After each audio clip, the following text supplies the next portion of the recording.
I would have unmuted like almost a minute ago, but I wanted to drink some coffee before I started, and it's so hot that I just heated it up that I knew it was going to make the most horrible noise trying not to burn my tongue while I drank it, so I was like 30 seconds behind of what I intended. Uh, hey y'all, cats and kittens and non-felines, if you don't like to be referred to that way. We're gonna play some more Mushroom Musume tonight. I really also would like to play Minecraft, I've realized. Because I just would like to build things. I've been kind of looking for a knockoff, because, you can play excuse me, the classic Minecraft for free online, but it doesn't save. And I'd like to save. I would love to build something lovely for y'all to watch me do that. So, if you're new, welcome. If you've been here before, nice to see you again. Hades, Donk, and Drapsnat. As always. Oop. Okay. There. So, I'm never sure if the captions are working. Feel free to let me know in the chat. Let's do this and that and this. Hello?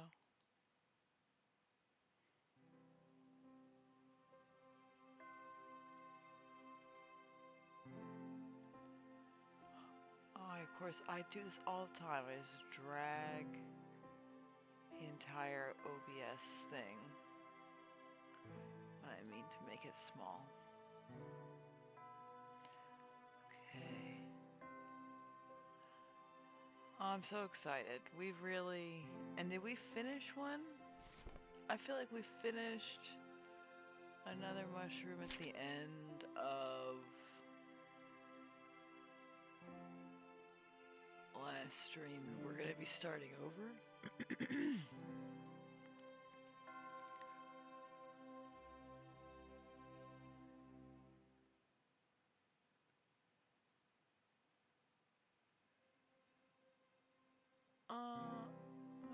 -2, that would be 9 something.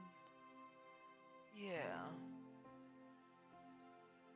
I'm gonna say that we probably finished. So we're gonna start a new daughter. If you haven't joined us before, this is a very neat, like, RPG, adventure novel hybrid. There's some point and click aspects and some puzzle and problem solving. But basically, and we're just gonna kind of breeze through this, is why I'm explaining it right now. At the beginning, you just play a short prologue as a hermit who meets a witch of the woods, and she asks you to do a few things for her, and based on what you decide to do, you generate a daughter. So we're gonna be trying to aim for stuff that we haven't done yet, so we can try, because as you can see, open the almanac, there's lots of possibilities. The ink cap, our ink cap daughter was great.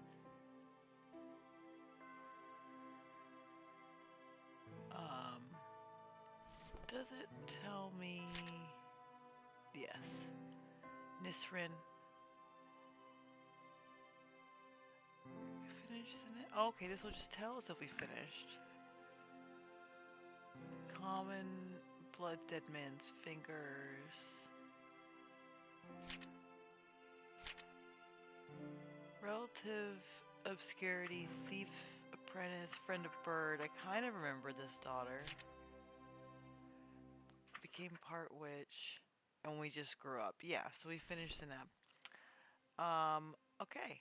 So yeah, we're gonna start a new daughter. We're gonna kind of breeze through just to get to the choices of the hermit section, and then once we get to the actual mushroom daughter, then we'll start actually reading everything. Cause like I read it like the first 2 times, the first installment that we played, And then I realized it was going to be the same setups over and over.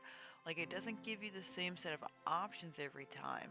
So you can't just be like, okay, I did the first one. So the first go round I did like 1 and 1 and 1 and 1. And so the next one I'm going to go 1 and 2 and 1 and 1. Like, you can't do it that way. Which is nice. It kind of sucks because I can't always remember. Y'all know I got memory problems, but coffee elixir of life. Okay, so I am here. I hope you have water. Do I have water? I do have water. I hope you have water. We're gonna hydrate periodically. If you're old enough to partake, I hope you have the intoxicant of your choice. And also, I hope that you have a stuffy to keep you company. I'm joined as always by Reynard the Fox.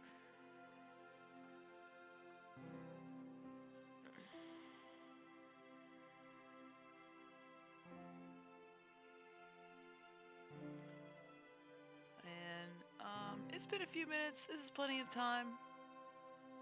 Let's get rocking and rolling. We can actually maybe just go on auto.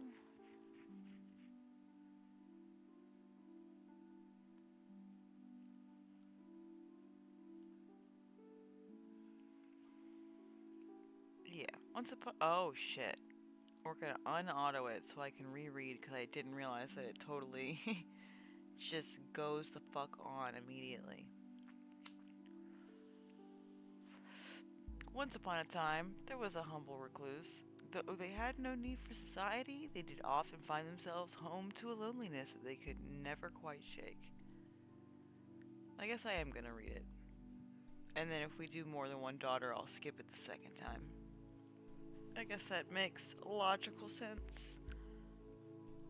In the morning the sun would rise, at night it would set. The recluse would observe this splendor, knowing that the sight would be made all the more beautiful by having someone to share it with.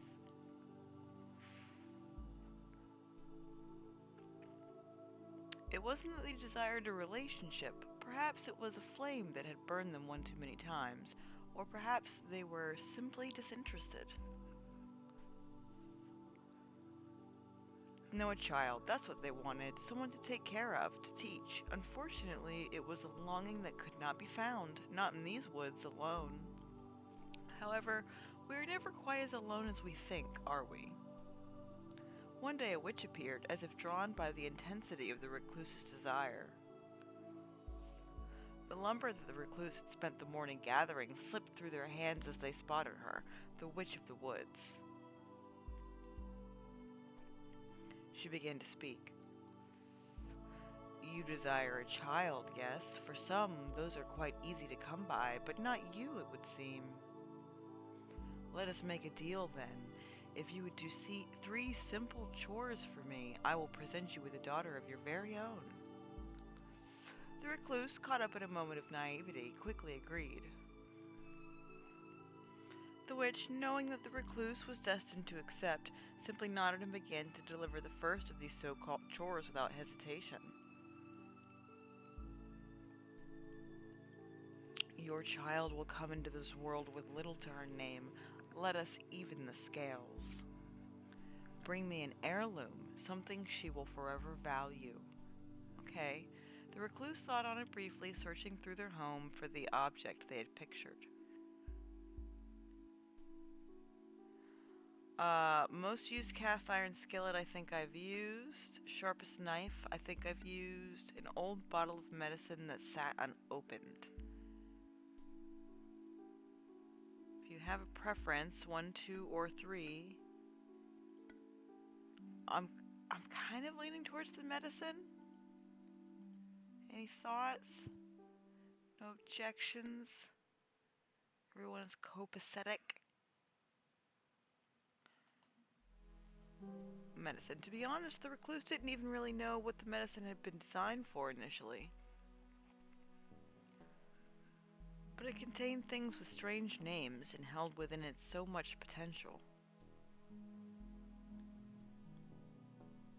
Perhaps it could cure something that ails her someday, something immaterial and hard to name. Bringing their prize back to the witch, she simply gave a smile. How perfect.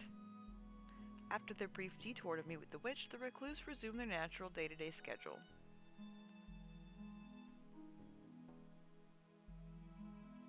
Second day. The recluse slept more soundly that night than they had in ages. Having a purpose again soothed them, even if they had found themselves caught up with a witch.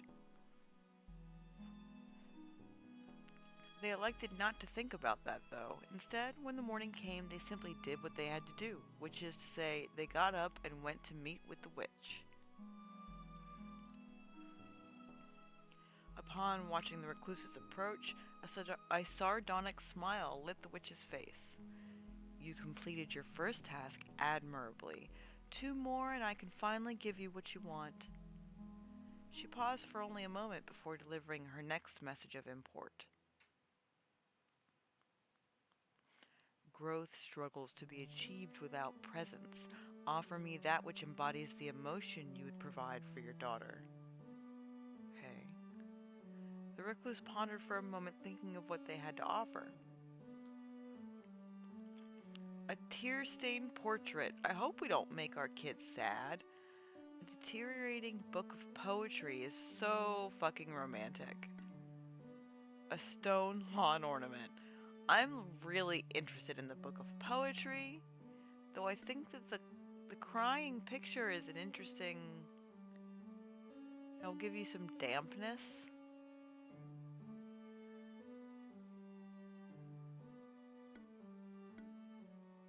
And shivering is what we get from the stone lawn. I really want this, like, rotting book of poems, honestly. I haven't gotten the emotion question before. Like I said, that the choices that you make to make your daughter, they're not the same. And so we've made like 5 or 6 daughters and still have not gotten this before. We're going with the poetry. Almost shamefully, the recluse located an old book of poetry from when they were young and going through a phase. The prose wasn't good by any standard, but it would nevertheless serve as an excellent expression of angst and youthful rebellion for their daughter. Okay, we wrote this book. It's not something we bought. Returning to the witch, the recluse held out their offering. My, I suppose all growth comes at a cost, no? Feeling a tender hollowness, the recluse declined to answer. The third day. With 2 assignments complete, the recluse could feel their excitement grow. If this witch was being honest, and for some reason they felt that she was, then that meant that this could be the last night they spent without a child. They hoped so, at least. That was all they could do. Barely remembering to get dressed, the recluse dashed to the meeting spot. Again, the witch had been waiting there for them. I don't think the witch would be offended if you were nude. Welcome back, recluse. Are you prepared? Today is your big day, is it not? The last task is an easy one, or at least I believe so. Bring me something colorful, something bright that you think will suit her. When they were first told of the 3 tasks, the recluse had imagined things that were much more difficult. This seemed so easy as to be a trick, which they supposed only meant that they should take it seriously, as if a mistake could mean death. With death in mind, the recluse needed to decide where to search for color. Okay, so we might unlock a new color. We've been to the Field of Flowers a few times, and we've been to the river a few times. I feel like the last time we got a kidney stone, and that's why we have this blood theme. Let's do the flowers again. We haven't been there in a while. If someone wanted color, where else was there to even consider? The recluse decided to make their way to a particularly idyllic field of flowers. The field was filled with an overwhelming amount of choice. Before long, the recluse narrowed the options down to a few. Black pansies, a Stygian omen, forget-me-nots, light-hearted blue flowerets, foxglove, purple bell-like blooms. What's that? A pumpkin? Bleeding hearts, sanguine, and symbolic drops. So I think we've done the pumpkin, and we've done the foxglove. Let's do forget-me-nots because we're being all poetical. And also, I always forget to pick blue because it's just not really one of my colors. So let's use that. Do I need to check my almanac before I do this? I can't. Alright, here we go. A cerulean sea of forget-me-nots bobbed with a gentle breeze, fitting for a moment that would never be forgot. The recluse plucked one, gently storing it in their pocket. We discovered the color blue. The recluse returned to the witch's hut, colored item in hand. She silently took the object, nodding her head to the recluse in recognition.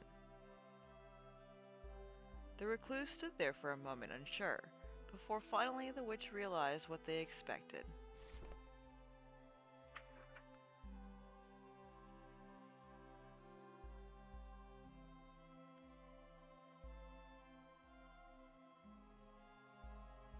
Okay. Blue. Okay. We've got a new color. This is also pretty. Before finally the witch realized what they expected. Oh ho, you want your promised daughter, don't you? Her voice was almost mocking, but at least it was not overtly cruel. I suppose I must tell you that I lied, human.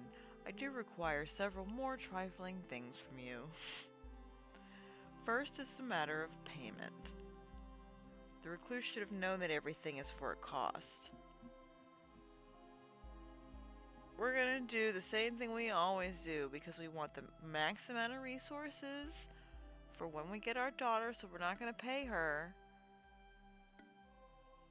We're gonna tell her we're gonna do it later because we want to get an event thing. Oh, I guess we want to have some variety. Aaliyah, regress, Tarsai, thanks for joining us. Damn. We can say, take it out my ass later. Take part of my life. Take my money. Take part of my life. Let's make a sacrifice for our daughter. She's all poetical. They told the witch they would offer life as payment. Kill me now, I don't give a shit. Certainly. Stepping forward, she took them in a cold yet not unkind embrace. Ma'am? They awoke hours later with an uneasy feeling that something was missing. The witch was still there, waiting for the recluse. With the payment settled, the witch simply smiled and handed the recluse a small pot. Humans are tricky, but mushrooms are much more resilient. Consider this an upgrade. Don't worry, eventually she will develop a mind. Simply give her time, as much as she needs. Soon your wish will be in full bloom. I suppose with all that settled, though, there is one last thing for you to consider. A young girl needs a proper name. The recluse thought on the witch's demand before offering the final thing they had to give. Her name, chat. Oops, I just clicked a button that I didn't need to click. Her name is Nor. Then she walked away, only fate knowing if the two should ever meet again. Chapter 2, Cultivation. Alright, we're going to save, because we have set the events in motion that have determined the basic daughter we're going to get. It's spring. Endings discovered. Yeah, we've only really gotten 2 endings, living and dying. After all this time is you just grow up and then can't keep it together, you just kind of melt. But we got an icon Dead man's fingers. That was Zeneb. We got something for giving part of our life.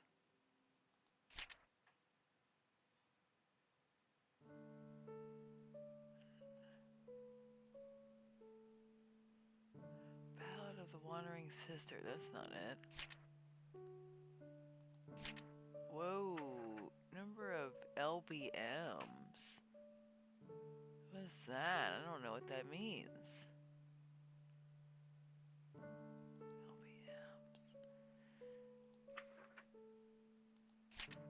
Okay, well, I don't know what that icon was. I guess we're gonna find out later. Everybody drink water. We've been playing for a little while.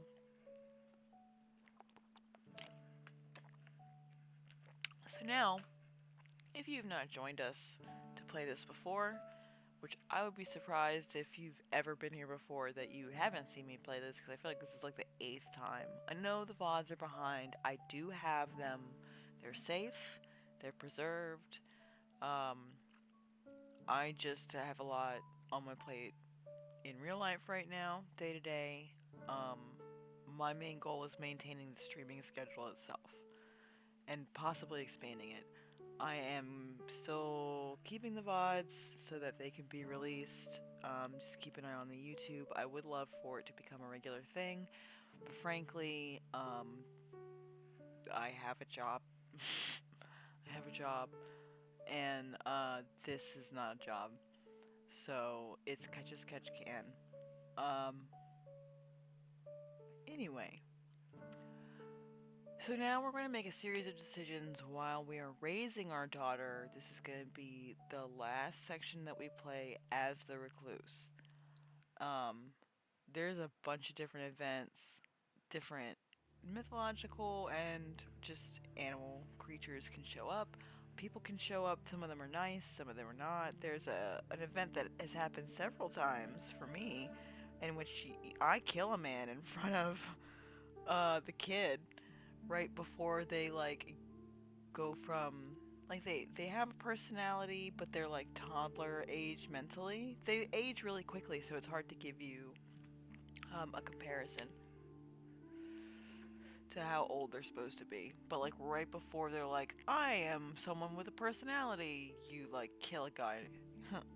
It seems to be like a 50-50 shot to me, but it could be the decisions I've been making. Alright, so let's move forward. We're not going to go full on it right now just because sometimes the decisions here are a little nuanced.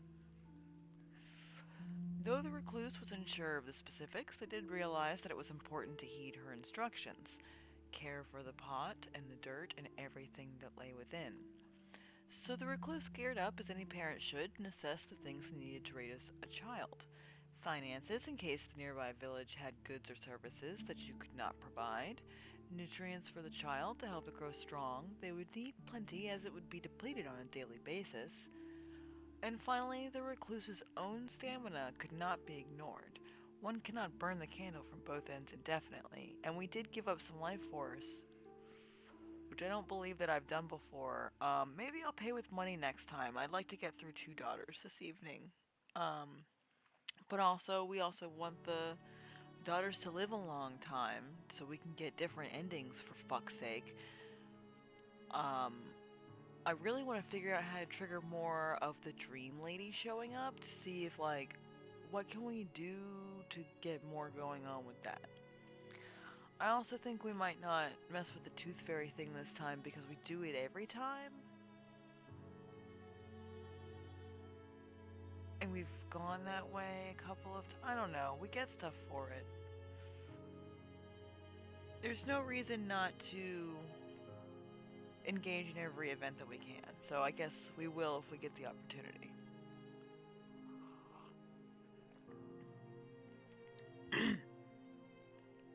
Thus began the longest growing season of the recluse's life. Alright, yes, tell us about our daughter. We have no information. We don't know. She's just a blue mushroom. She's not done growing. Not yet. Her environment is acceptable. Your daughter's growth is fickle. To ensure a higher quality, you need to grow her in the best conditions. Her affection is more or less middling. because we haven't done anything yet, and she does not have a personality. She's in a pot. Damn, we have one stamina. There's only so many hours in a day, and you only have so much time and energy. Choose how to spend those things carefully. We're gonna die when she's so young, so we need to set her the fuck up. And we should teach her to read if we're given the opportunity. Though we didn't get the opportunity to choose a household item. Oh wait, we did give her a book though, and that's usually the kind of household item you have to give her for her to know how to read. It just hasn't been the sentimental item where this time they said it's an emotion and the option was a book of poetry. So that might count the same, more or less. I guess we're gonna find the fuck out. Recently, you've begun to think about your daughter's living quarters, specifically her pot. You have a few ideas how to improve it, but you only have so much time. Which do you decide to move forward with? Cooking scraps as compost. That will up the nutrients, meaning that I probably won't have to spend a stamina gathering substrate later in her life. Their soil remains ever damp. Fuse the soil with a drop of your own blood. Buy some fancy substrate from town. Could spend money. Decorate. Fancy substrate. Cooking scraps. I'm not sure what that. Just buy it. Just buy it. We have the money. We've got 8 finances. The last time you were in town, you noticed a new sign posted above the botanist shop. It had been advertising some expensive foreign soil. Perhaps your daughter would like a touch of culture. You know you have little to offer her yourself. To purchase it, you have to interact with a snooty cashier, but thankfully the interaction is brief. I mean, me too, brother. As you repot your daughter with the new soil, you like to imagine that this is her version of a vacation. Her quality of life having been improved, life continued. So that counts? It still just says acceptable. I do have lower finances and her infection is the same. But I feel like last time we confirmed that it's after the scene changes that we get any new traits and stuff.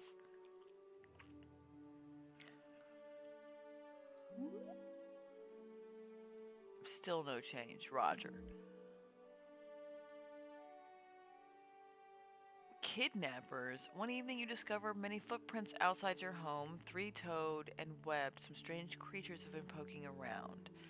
You've heard the rivers of these woods are home to nefarious turtle-like creatures that capture human children only to bring them home and drown them. This is the Kappas again. I haven't gotten this since my first playthrough. It really does have a decent amount of, randomness. There are things that are obviously more common, so I've gotten them several times. But the rare events, like I'm so intrigued by the dream location with the woman. Like the first time I wasted it, I was like, oh, I want to fly, and that just ended the dream. The second time I got her to talk a little bit. Third time I sang with her, but she didn't really react. So, the next time I've been avoiding the like invasive question that allows you to ask her, which is just like, explain to me your existence. But I'm thinking I'm gonna have to ask her that to get her to come back to me. There's a bunch of things in town that I'm sure I'm not getting. I did finally win the rock, paper, scissors contest last time that we played. Last week.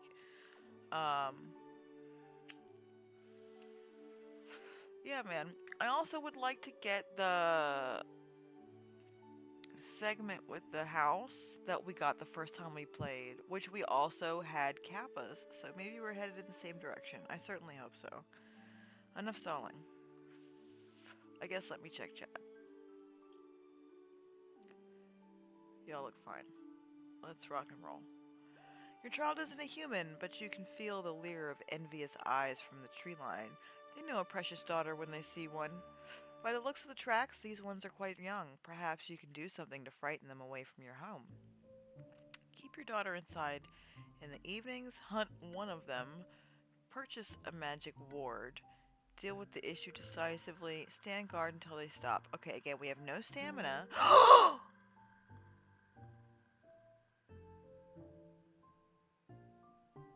shit. Man, I hate this mouse so much. It does this like wobbly shit. Okay, great. Well, that's not what I intend. I'm not entirely sure. I think it's stand guard, which I'm sure is gonna spend the stamina. I was gonna purchase a magic ward to preserve my fucking stamina.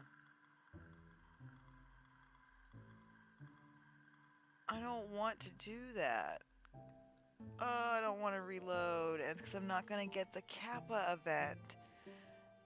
That's something that I really like. An are you sure something? Maybe like don't make it so that you can do it by clicking on the card itself. You have to click the check mark. Like literally anything, because this happens all the time and it's very irritating. The turtle creatures are determined but predictable. Ugh, I kind of just want to go back, honestly. I guess I'll see what happens. I don't like that I have 1 stamina. But predictable and easy to frighten. You resolve to stand guard until they give up.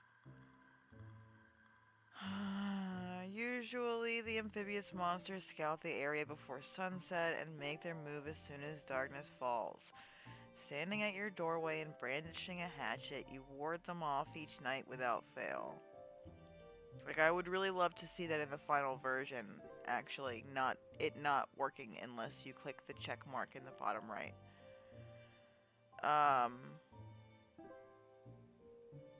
Because you can accidentally spend tokens that way. It's also very hard to unspend tokens before you actually confirm that you're spending them. So, just like quality of life updates, really. Basic stuff. Standard. I mean, I would hesitate to call them features. Usually, the amphibious monsters scout the area before sunset and make their move as soon as darkness falls. Standing at your doorway and brandishing a hatchet, you ward them off each night without fail. Occasionally, they test your determination, their beady-eyed leers and whispered hooting persisting. Long after midnight, a sleepless night or two are a small price to pay for your daughter's safety. Yeah, it took my last fucking stamina. It would be great if I could have chosen the one that I would like to have chosen. There's my goddamn mouse jumping around. I don't remember if I have my cursor visible, but if I do, I'm not touching the mouse. It is resting next to me. You successfully outlast them, and after 2 weeks, the signs of their intrusion cease. For now, they have given up, and you can once again spend your evenings with your daughter worry-free. The decision being made, life continued. I guess let's find out what happens if she's an orphan. Thanks, game. Huh? Something's happening. That was very quick. Oh, she looks like an egg. Little Nora looks like an egg. Your daughter has changed in the night. One day you find your daughter has left her pot and now hops around your home with determination. Underdeveloped and feral. Disposition. We're just a blue mushroom. Acceptable environment. Normal affection. We're just a mushroom creature. Not enough to figure out what kind of mushroom we are. Got it. The creature jumps around, about with ease, with clear intent now visible on her new face. Her demeanor seems active and brazen, often finding herself engaged in troublesome play. Okay, I like the word troublemaker. Ooh, let's make shitty decisions. Not like mean. I guess maybe we could be mean. Chat, in the next 10 seconds, let me know if you would like this daughter to be an asshole. And what are we deciding? Her demeanor seems active and brazen, often finding herself engaged. Okay, so do we want to encourage her? Spend time nurturing her environment and motivate her to do something safer. I think that we should definitely make sure that she's impulsive and whatnot, so that's fine. Her environment could be better. Chat, would you like her to be a dickhead? Should we make her mean this time? Is Nor an asshole? Let me know. We still have time. I take back the 10-second time limit. Let me know until we have a decision in which that would be the decision. But we're going to nurture her environment right now. You decide that now is the best time to promote her growth, spending extra effort improving her living conditions. Your daughter seems to appreciate the attention and emotes cheerfully. The decision being made, life continued. Let's go ahead and save these consequences. We've accepted them.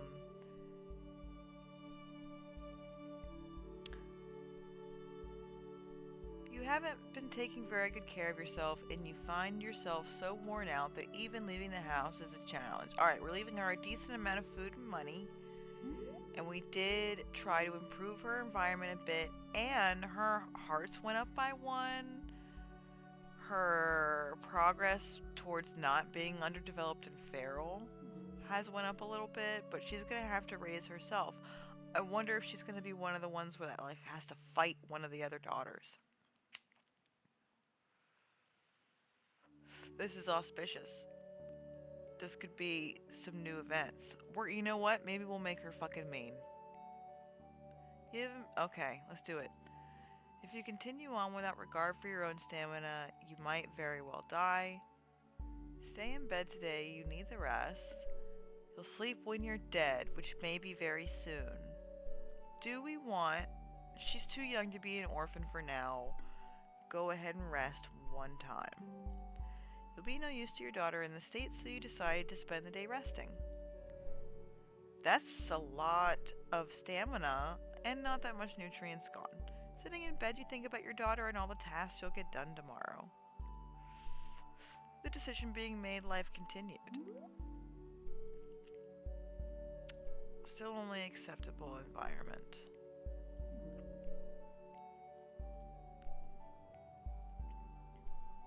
Ooh, the food is low. We got a decent amount of money though. One evening you hear a light knocking at your door. Quite a rare occurrence. Please be the witch. Like, we can co-parent. I just don't want it to already be the guy that you murder because she's so young. Peeking through the window, you witness none other than the witch, thank you, of the woods, standing on the doorstep of your humble hut. Could she be here for a visit or to settle a debt? We already paid her. We're going to introduce her. Privately request a stipend. We don't need money. We're going to co-parent. Perhaps it was time for your daughter to meet the witch. She could maybe even learn a thing or two. The two of you answer the door and invite the gloomy woman inside for dry and awkward small talk. Something about the way the two absently stare at each other. You wonder if they've made some sort of connection today. The decision being made, life continued. Oh, her environment is now excellent in quality. That's a good sign. Alright, only 4 hearts, that's fine. Something's happening. Your daughter has changed in the night. One morning you notice that your daughter is nowhere to be seen. After an hour of searching the nearby area, you find her standing perfectly still in a dense stand of trees. That's not usually how that goes. We're still feral.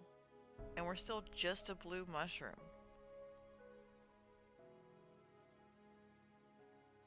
We do have the mystic bond, so the co-parenting is working. To your surprise, the creature had now taken the form of a young girl. You feel relieved to confirm that the witch hadn't betrayed you.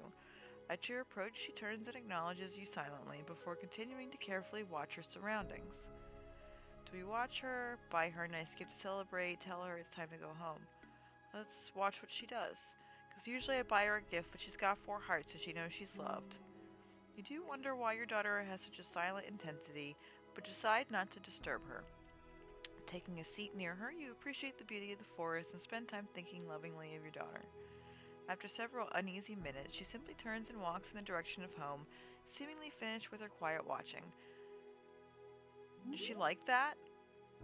She liked it affectionate-wise. She's still not super developed, man.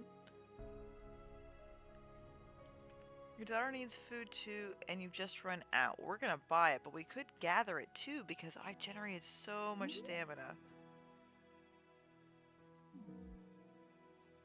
You need to find something to feed her soon or she'll surely starve. Give me the option. Spend the day gathering nutritious substrate. She'll have to go. Oh my god. Okay, fine. We could have gone to buy some, but whatever. You spend the day foraging. So, one time we got the option to take her with us.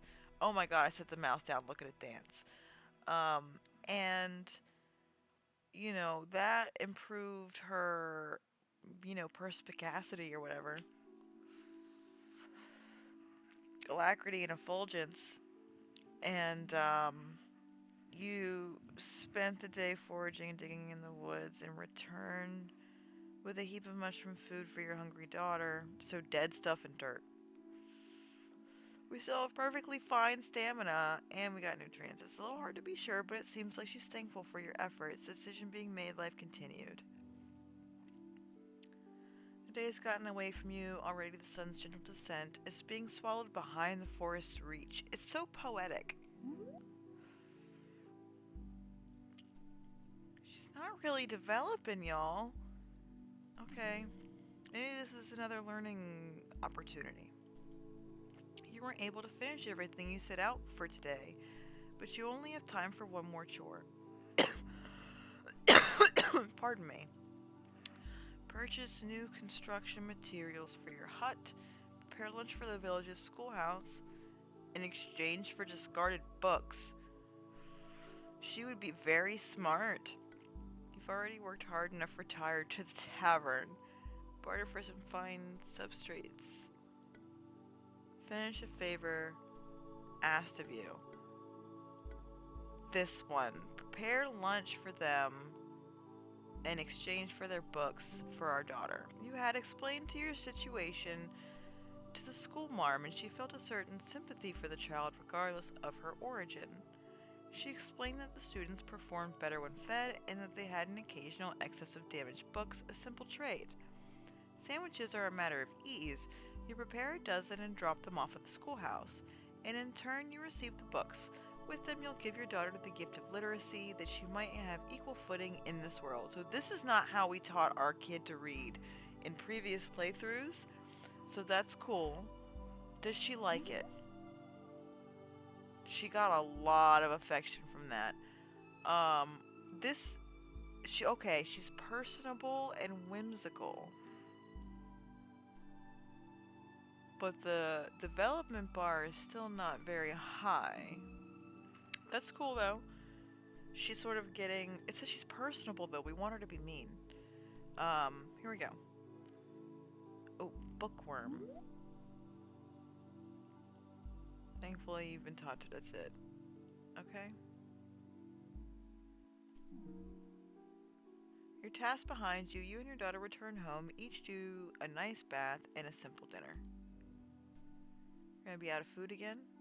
End question mark? Okay, so this is... Ugh. I just bit my tongue. This is the last bit that we play as the recluse. From now on, we will be playing as Nor. After we complete this little bit. And hopefully we will get all the way through her.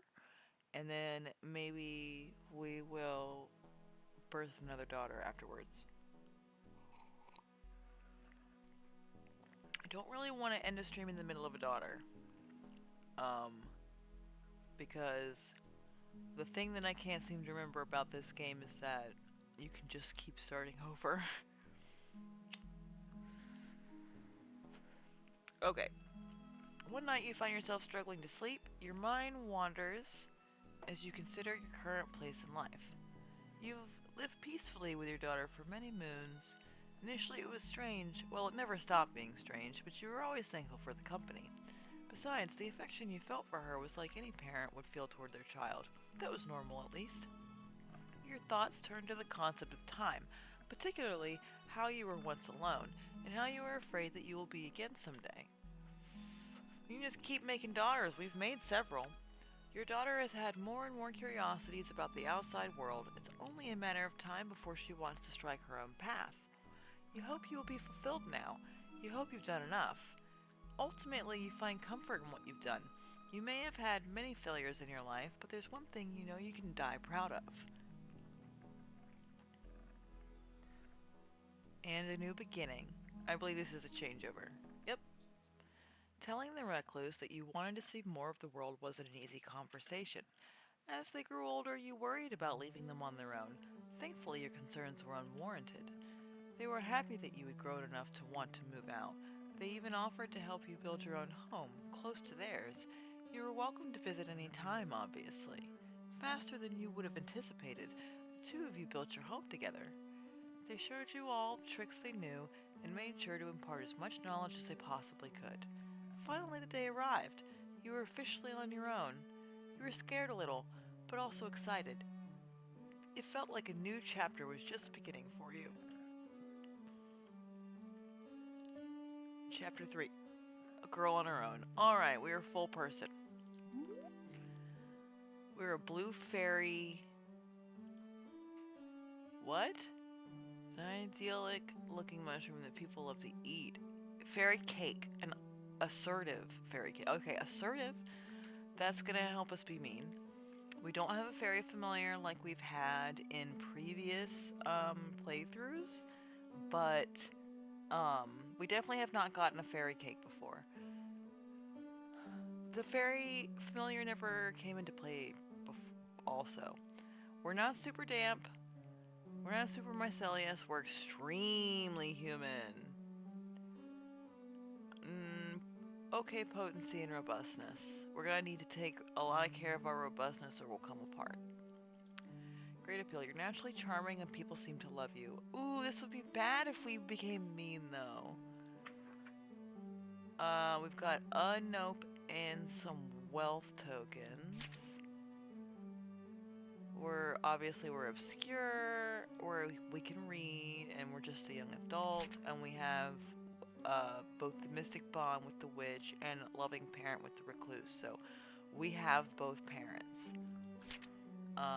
Okay.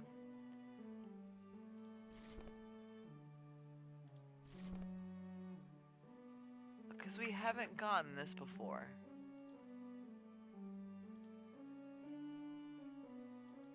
I'm trying to check if that's the case.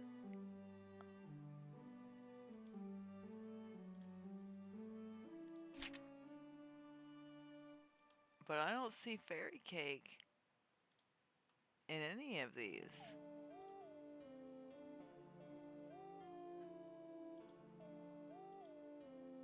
Huh.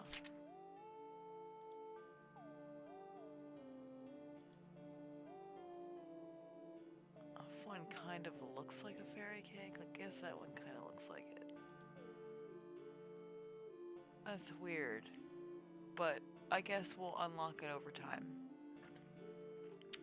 Okay. I guess I'll save because we've made it through the full intro.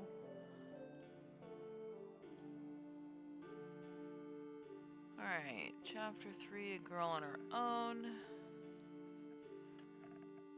Damn, y'all, I'm so hungry. While tending to your home, you begin to feel an otherworldly pull towards the forest.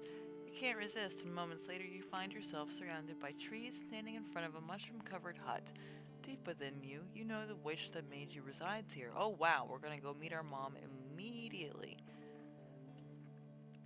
Enter the hut with the hope of learning some magic. Quickly force yourself to turn tail. We're not running away. Enter the hut, but treat her as a stranger. Absolutely fucking not. This is your mom. We always pick that, though. She's not a stranger. We have a mystic bond. I refuse to treat our mom like a stranger.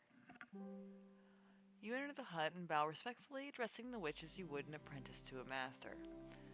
If we get something if we get a playthrough where the witch doesn't show up, or I guess on a maybe next playthrough I'll choose as the hermit to ask for an allowance. Um, then I would consider treating her like a stranger if we didn't get the mystic bond, basically. She accepts your want for knowledge and begins tutoring you. Time moves strangely in these woods, and you are unsure how long you read scrolls and practice channeling. By the time you leave, though, you found blah blah blah. By the time you leave, though, you find you've gained slight control over your magical potential. So yeah, we're a witchling now. As you go to the local bakery, you feel a set of eyes staring at you. You turn your neck and barely catch a glance at the man following you. He's wearing a beret and chef's apron and making you feel uneasy. Oh yeah, this is the guy who wants to fucking cook you. Tell the man off, you're not for eating. Run back home. Do not lead him to your house. We're going to yell at him. Oh gosh, roll. It is a pass, thank goodness. We have high charisma, so I don't imagine we're gonna fail any charisma rolls. You angrily turn on your heel and yell at him, I am a person, you know. You can see him visibly pale. My robustness, fuck yeah, we're not dying young. And my humanity is like 64 now. Okay. You can see him visibly pale, taking a handkerchief out of his pocket and wiping the sweat from his brow as he chokes out an apology. Yeah, get fucked, Scrub Lord. I mean, he was going to murder us, you understand. He wanted to eat us. And there's no reason to assume that he's aware that we can just break pieces off of ourselves. I don't know if this particular daughter is aware that she can do that. So I'm just saying that he doesn't get to come up and be like, I'm gonna eat this fucking mushroom person. Strolling through the village, you find a donation box in front of the church. It offers lovely hats that might dress your oddly shaped head yet. Oh. And if no one particularly minds, you may even be able to keep one of them. We're not gonna know. We're gonna try on some fucking hats. Take the big hat in your favorite color. Take all the hats. Why not? You wear them all so well. We're very charismatic. Let's see if it flies. Ooh, really? A 4 is a pass. You start covering your head in different hats and grab a bundle of them in your arms when an old man comes out from a nearby house yelling at you. Even while encumbered by all your new headwear, you are healthy and spry and easily outrun the elder before they can identify you. Oh, okay, we stole them. What went up? Our potency. You feel a crisp breeze, the heat is relenting, and trees are changing in color. Dampness and mycelium are holding pretty low, but the things that are really going to affect the decisions we're making are really going up. Robustness, potency, and humanity. We haven't gotten any other traits or anything. We do have some spells. That's good. I hope we meet the pig. Ugh. So there's an ending that the name of it, I'm pretty sure, means that you die to the pig. Which means that if we run into the pig, we kind of have to let it kill us. Except that this is such a great stat build. And you really have so little control over the stat builds that I think the next, like, super weak one is the one that I would sacrifice to the pig, not particularly this one. I don't know. I mean, we might not even get the pig, but when we get there, I will ask your opinion. Fall has arrived. An eerie fog covers the roads throughout the town as you take a late night walk. Someone approaches you from behind, their face obscured by a hood. I don't know if I've gotten this before.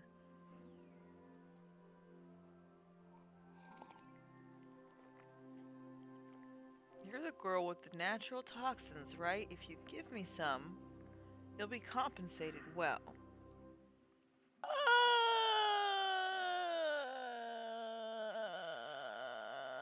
I don't know.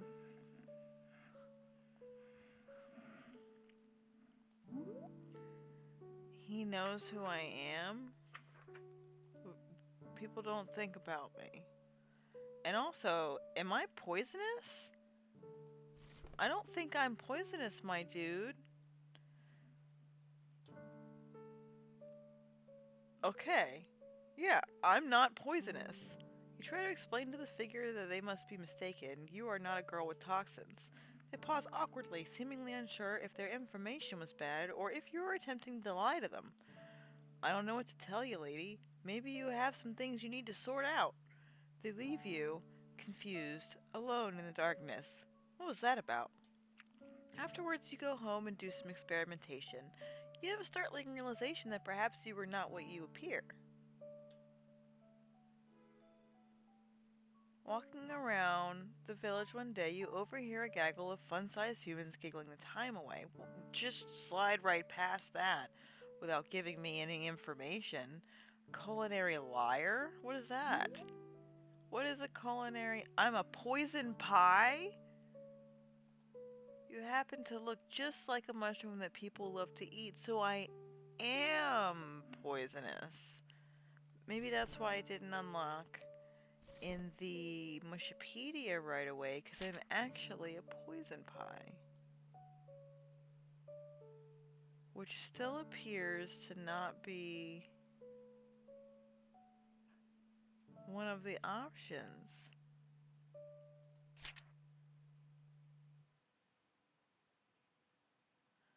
Looking for like, I know they're like kind of obscured, but I'm really trying to look for the one that is mostly shaped. I guess this one? Or this one? 8 or 20? Maybe 13. I don't know how the ripples are shaped on our cap. But okay. So it's just we haven't finished evolving. But we are poisonous and we lied to that guy. Well, we didn't know, so it's not lying, but we were incorrect at that guy. But I don't know that I've gotten this event before, so I'm pleased by the new one. This something involving kids, I think I've gotten all the kid ones before. Um, but I have started learning more about how to get them correct, so maybe this will go better than a previous one, I don't know. You gradually sneak up on them and get close. Remarkably close. They don't really seem to care that you're there. Hey, wait, are they ignoring you on purpose? The nerve of some fleshies. At least you can listen in onto whatever seems to be so engrossing. How much? One of the children exclaims, her jaw dropped in sheer awe of another kid, whose chest is proudly puffed out. With a grin, the child reiterates, enough to buy 3 bags of candy. No fair, another child cries out. When I lost my... Oh, it's the tooth fairy. When I lost mine, all she brought me was enough for a hoop and stick. The other kids looked at the child with pity. Hoop and stick was so last season. Well, anyway, the boastful child continued, I have another one loose, so I can expect even more candy here soon. That's not fair. I want to lose a tooth. You're younger than me. What gives? It's probably because of all that candy, one of the kids said, getting met with only a shrug from the proud child as he snacked on his treats. Whatever, I'm gonna go home and pull my tooth out myself, and when you see me next, I'll have 4 bags of candy. The girl stormed off, determined to come into some coin of her own. Which is odd, when you think about it. Do these kids get money for their teeth? Do they sell their other parts? You wonder briefly about the value of a kidney when you hear one of the gremlins shout, be sure to put it under your pillow. Aha, you realize there's a caveat. One must need a tooth and then store it under their pillow, and then money? Last you checked, what you'd consider your teeth grow back after some time. This could prove to be a lucrative venture. At length you arrive home and find yourself less certain about this than you were in the village. It's not like fun-sized humans are known for their honesty. You pause a moment and think. One tooth won't kill ya. Let's just do it. I don't really want to nope. Not wanting to put any more time in attempting to convince yourself otherwise, you reach up into your mouth, grab a hold of what passes in your body as a tooth. I'm glad we got some more robustness. Slowly, steadily, pressure builds as you pull, and then, yow, that hurts quite a bit. No matter what, your tooth won't come out. Your body is too tough to let it wrench free. You could always force it, but you're not sure that's such a great idea.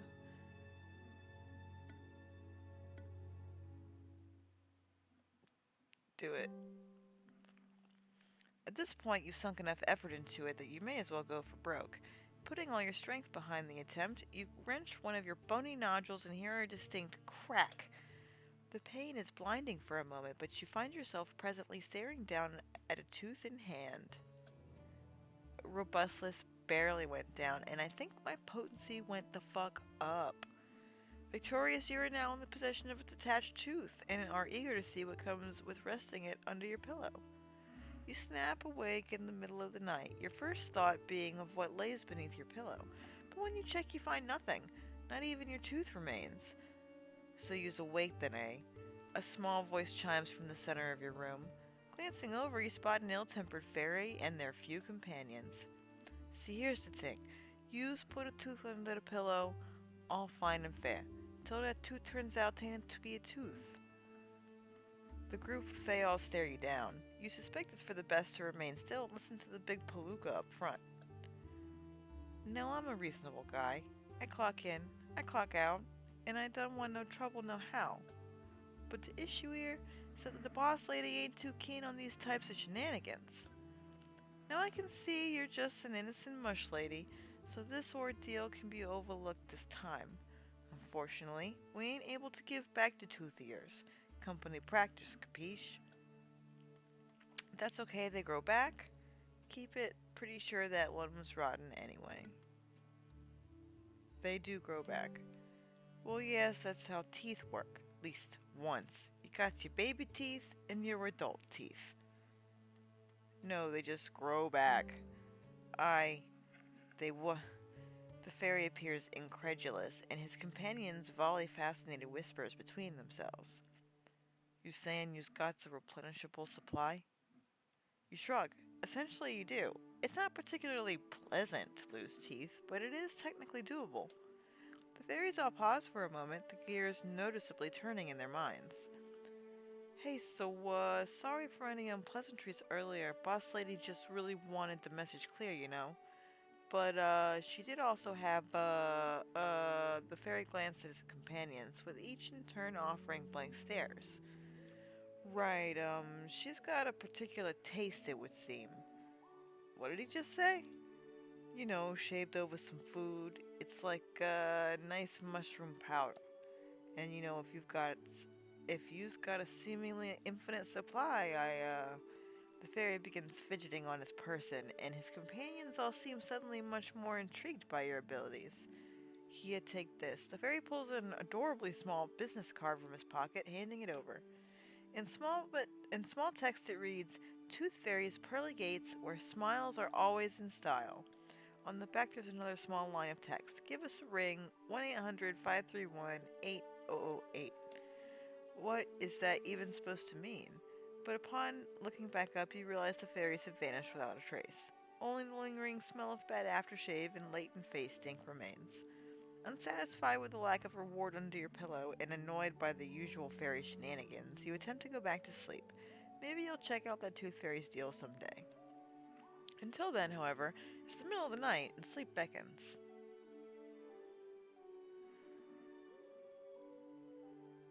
Let's see, any assertive blue poison pie still?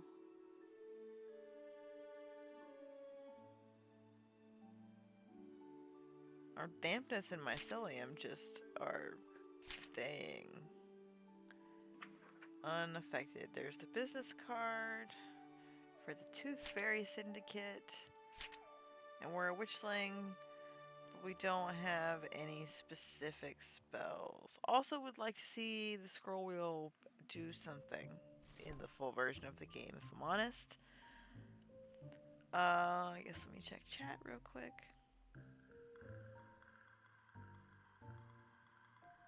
Asmermio, Mark Zink, thanks for joining us.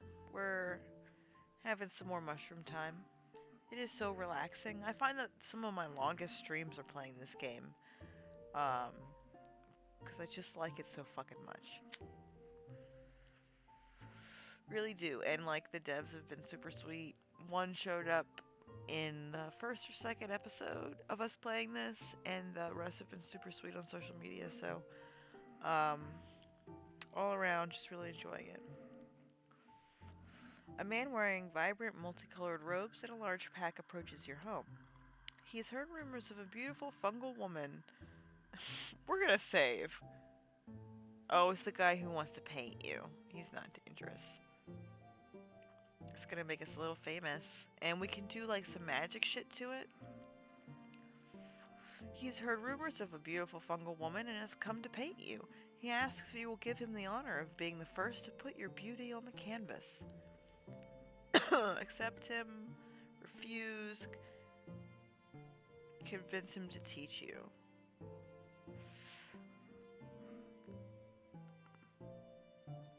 We're pretty charismatic, but we'll use a token to ensure that he accepts our request to teach us. He is caught off guard. I rolled a fucking 8. He is caught off guard by your request, but happily agrees. The two of you sit together for most of the day while he teaches you a few things. After you've started to get a feel for it, the colorful artist packs up and heads out, gifting you with some paints, brushes, and small bits of parchment. So we can read and we can paint. We're super cultured. Our humanity is 69, nice. Give us the traits. Yeah, man, we can read and we can paint. A chilling breeze greets you one morning, heralding the approach of winter. The end of the year approaches and you find yourself considering your aspirations. You want to accomplish something significant, you decide, something you'll remember. Take on a dangerous quest, attend a charming evening at the gala, pursue a great aspiration. Decide not to pursue anything. So if I do great aspiration, it's gonna say, go see the Tooth Fairy. We've never done something frou-frou like this, and we haven't really been doing violence on this. Also, our mycelium went up. God, our humanity is so high. Let's go to the party. I'm gonna be the prettiest girl at the party. Recently, you've garnered enough attention in the area to be invited to a high-class event, have we? I thought it said that we were still... Yeah, but whatever. This could be an opportunity to celebrate the year or invite someone you wish to grow closer with. Attend the gala alone. Invite the person who raised you. Don't go.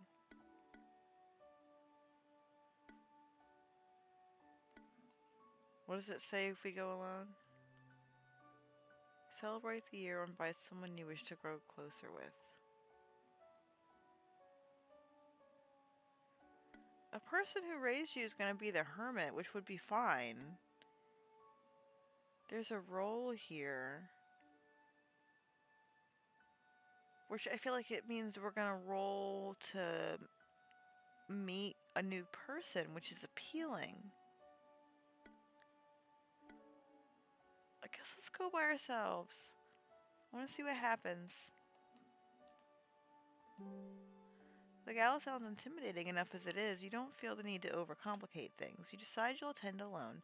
It might be lonely, but you hope you'll have a pleasant evening. The event isn't until the end of the year. At least you have plenty of time to prepare yourself. Yeah, something could change between now and then. Walking through the forest one day, you think to take a path yet untraveled. The road you follow is old. Time-worn rivulets and fresh dung pack... What? Time-worn rivulets and fresh dung pack the path. As underbrush chokes it from either side. Regardless, the smell of adventure hangs in the air and it smells... wonderful? The wind carries a fragrance clear into your heart and stirs it with an intense curiosity. Before long, you find another, even tighter path branching off from where you're walking, and soon you break out into a glade. The area is smaller than a hut, but in the center of its intimate bow stands a statue long since forgotten. I've never gotten this. We're gonna save. I hope we don't get that fucking android shit again. I don't know if it did. Hopefully it did. Examine the glade. Examine the statue. Leave the glade. Let's go for the statue. The statue is of a child. The craftsmanship alone is worth commending. Proportions are incredibly lifelike. The figure's hair is short but detailed, with every strand perfectly held in place. There is a pain in the statue's eyes, one of loss and grief. It seems standing there that she is almost making eye contact with you. Suddenly aware of your surroundings, you feel a slight discomfort on the breeze and cast your eyes away from the girl's stare. Underneath, a plaque makes up the base of the statue. Carefully scrying the words through ages of wear, you can make out the name Rosemary and what appears to be a small eulogy. Sister, lost in time's dark tarry, may you slumber deep, unwary, in your dreaming evermore. And should you wake again tomorrow, spare yourself the ever sorrow, and sing again your lilting score. One of three, with her and me, of yours and mine aplenty. We cry for thee, but do you see, the tears we shed are empty. Examining the statue's base, you notice a hand-scrawled message around the back. It reads, "One of three, so are we, until we meet again." You pause for a moment before turning your attention back to the glade at large. It feels as though there's a presence watching you from beyond the trees, but you chalk it up to nerves. Examine the glade. Leave. No, we're going to look around more.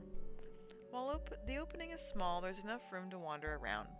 Trees on all sides prevent you from leaving aside from the way you came, and thick canopy. Trees on all sides prevent you from leaving aside from the way you came, and the thick canopy prevents light from flooding in, leaving only the spare ray of illumination. There really isn't much to the glade, aside from the plants littering the forest floor, several different herbs that have been cultivated to produce sublime results. You meander around the glade. Whatever I rolled for, I got. You meander around the glade, eventually finding a plant you originally mistook for a bush. Its branches are heavy and the primary source of the fragrance you caught on the wind. You break off a piece, enamored by the aroma, and store it on your person. It's rosemary. Glancing around, the statue catches your eye. That's all we got. Feeling as though there are eyes watching you, you gather yourself and head back toward the more familiar paths. While aimlessly wandering one day, you decide that the best use of your time would be to do some scouting. Alright. Let's, check and see. We haven't gotten any new traits. Our classifications haven't changed. We did use one of our tokens. We're still unknown. Fragrant rosemary and herb you found laying around. Its scent is sweet and long-lasting. A gala. You want to attend a gala.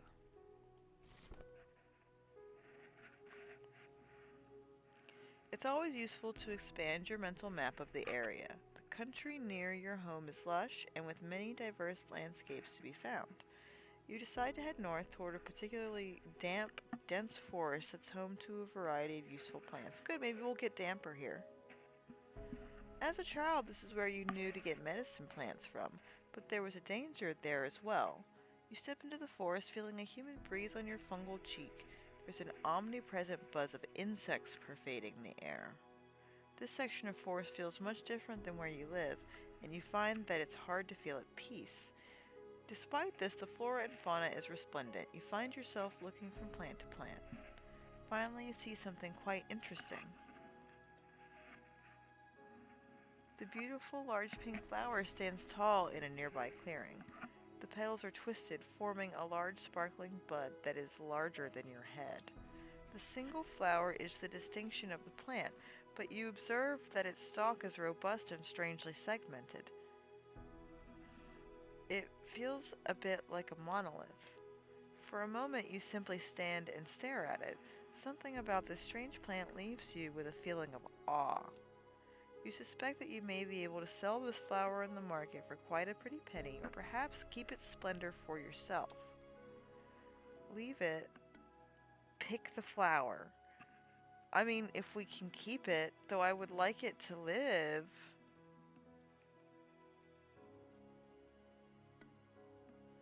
That's a nope, though. I don't want to use a nope. Alright. In time, if left alone, the flower will eventually die here. When you think about it, there's really no harm in taking it from these woods. If we take the roots, then it won't just die here, but it's gonna die as soon as we pick it. Like, if we took it home and took care of it and, like, it became our friend, then that would be fine. I'm not super pleased with that choice, but it's what I had. Without spending too long in thought, you walk up to the plant and grab the flower by the stem. But when you do so, the flower opens its eye.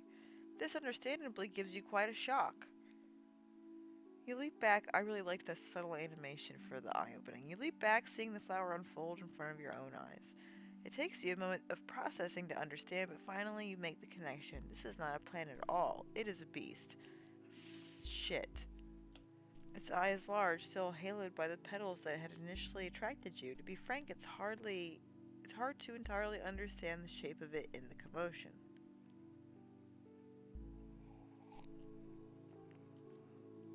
You do understand that it has a hefty central mass, mossy green and camouflaged in stems,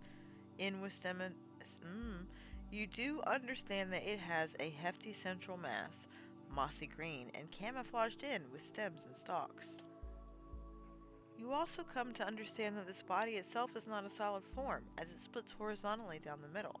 Inside is an array of sharp and uneven white stones. In another second, you understood these two. Teeth. Before it could make itself even more known to you, you figured it was time to do something. Try to fight. Can we cast a spell? We got okay robustness and potency.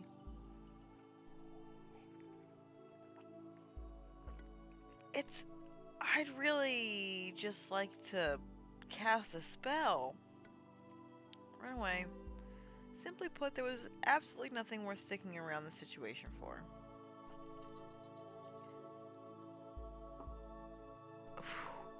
As soon as the impulse hits you, you take off. The unfamiliarity of this terrain barely matters to you as you let your feet guide your path. Hell yeah, take us to a new spot. Finally, as you reach the edge of the forest, you collapse as the exhilaration passes you. The thing had stopped giving pursuit ages ago, and yet you still kept running until now. Perhaps at a certain point it became more about the excitement of the chase. Nevertheless, you are safe. Robustness and potency went up. You make your way home, thinking about the strange creature you had encountered. While taking a stroll down the center of town, you catch the eye of a curious group of children. One of them lifts a finger to point at you and shouts, "Look, a big mushy." That's pretty rude by all means. What do you want to do about this? How rude. Point and shout at them. Ask a nearby adult if you can paint the children playing. Walk away. Go over and ask them if they want to play with me. Offer the brat some homemade dried mushroom treats. Ignore them and go talk to the adult, because we can get famous as a painter. Though you have little interest in engaging in their childish name-calling, something about the children does strike you as interesting. You approach an older man who seems to be keeping watch on the children and ask for permission to sit and paint them. He silently nods, and you quickly set up your supplies. Occasionally one of the kids will walk up to you, asking you, I fucking failed, random questions. When did I last save?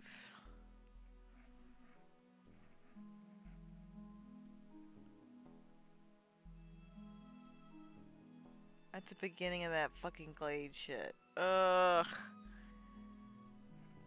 The constant interruptions have a notably effect on your workflow, and you find it difficult to keep your focus, and inevitably you wind up making mistake after mistake. One of the children makes fun of how ugly the painting is, mocking your childish brush use and absolutely ghastly anatomy. You pack yourself up in a huff. What did I lose? A little mycelium. Children these days just don't appreciate the artistic process. That's fucking bullshit. The Winter Gala draws ever nearer. No, fine. You know what? I will redo that because that's ridiculous. Alright, let's get to the... Go ahead and examine the statue.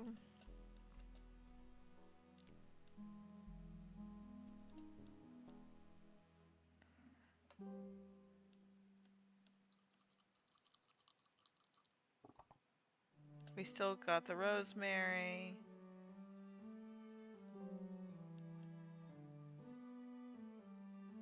See, we're getting different events. Alright, we got the rosemary. Let's preserve that.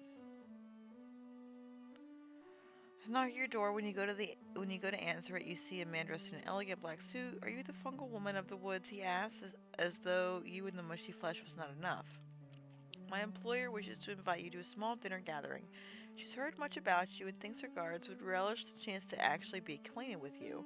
You stand there, slightly in shock, as the man proceeds to outline the details of the event.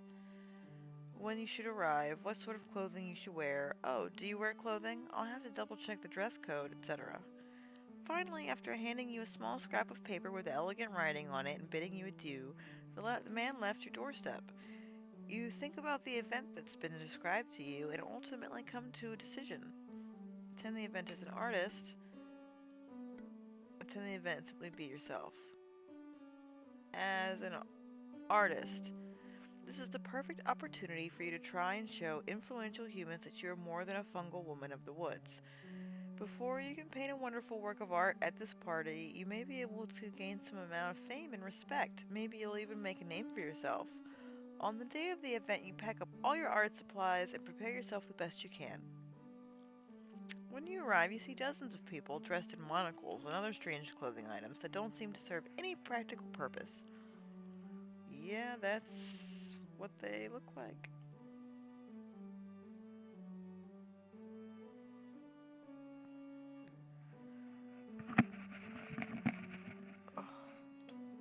They're all sitting at a long rectangular table spotted with food dishes that you couldn't even begin to guess the identity of. A woman eventually greets you with an excited shriek. Is that a greeting? Oh, you must be that lovely mushroom girl I've heard talk of.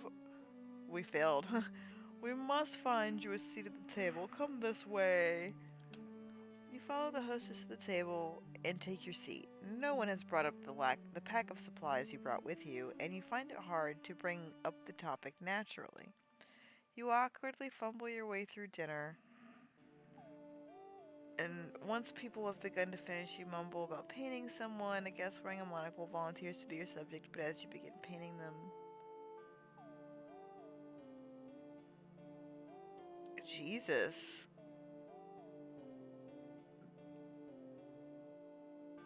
Okay. That's interesting.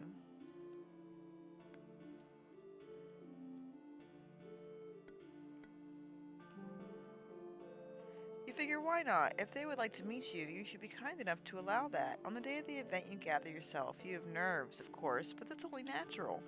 You make your way to the party. When you arrive, you see dozens of people dressed in monocles and other blah blah blahs. They're all sitting in a long blah blah blahs. A woman blah blah blah shrieks. Oh, you are just darling. Butler, please fetch a drink for our guest and have her seated. You figure this is the host and thank her for your invitation. She moves to sit you next to you at the large table and ends up keeping you company for the rest of the night. Over the course of the evening, she... Motherfucker. Over the course of the evening, she introduces you to everyone around the table. I wonder if we can get a better role there. Most seem charmed by you, a little bored, until you get to one particularly rude man. He shoves his bony index finger in your face.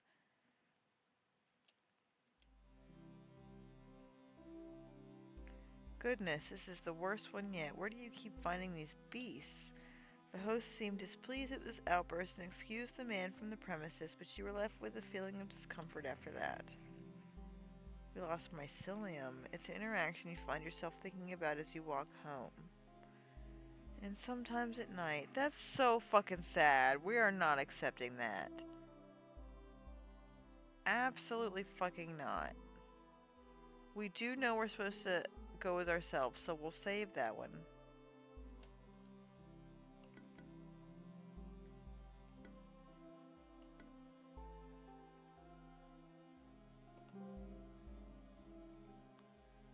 Okay. We know that's what we want. Save it.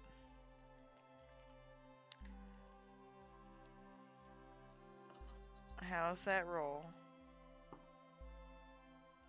I just want to see if it's possible to get a good roll here. I'm very interested if it's just like, this was the better decision, but you really can't win in the end. Fuck you.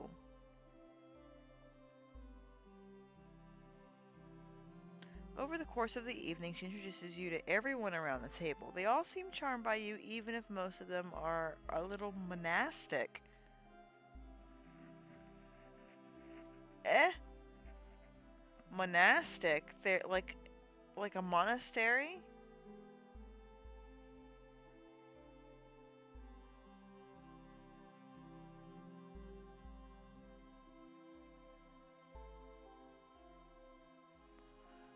Monastic. Relating to monks, nuns, or others living under religious vows, or the buildings in which they live.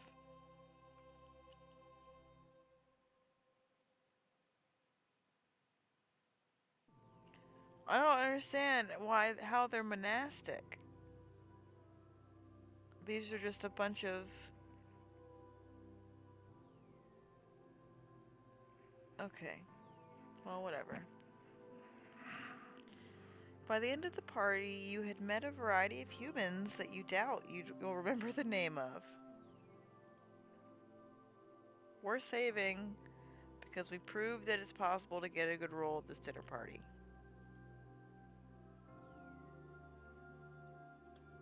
But you had fun doing it, and they'll certainly remember you.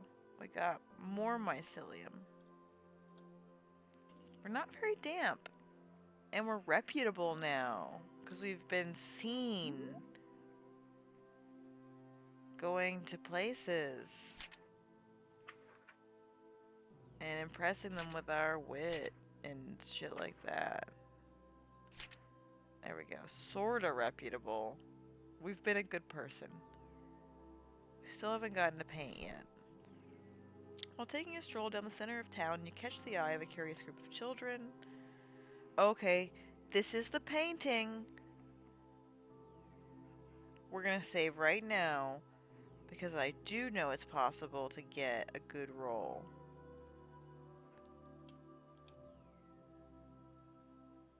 Right.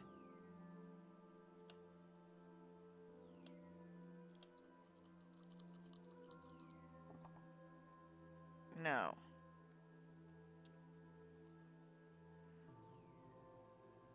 I know for a fact you can paint these children, and you can,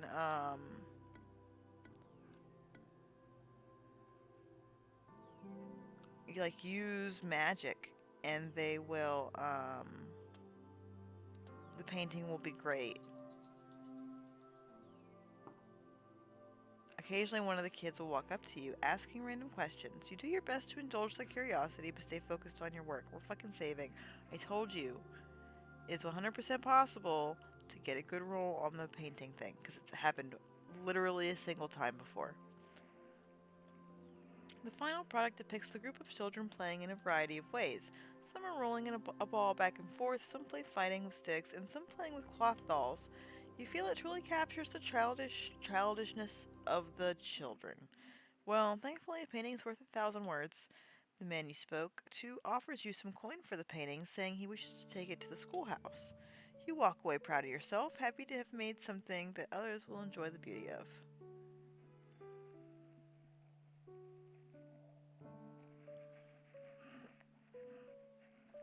Yes, so we're even more reputable than we were. Our humanity is so goddamn high. saving after important events go well.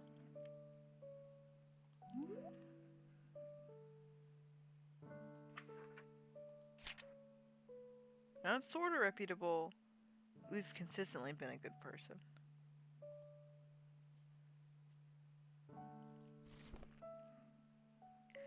The Winter Gala draws ever nearer, a perplexing event and one that you had decided you wanted to investigate in more detail.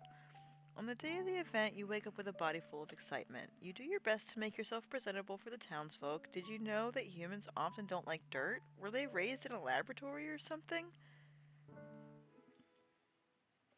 When you arrive at the ball, you find the room filled with all kinds of people, mostly humans, but you are under the impression some of those in attendance might be like you, touched by magic in some way. Is there...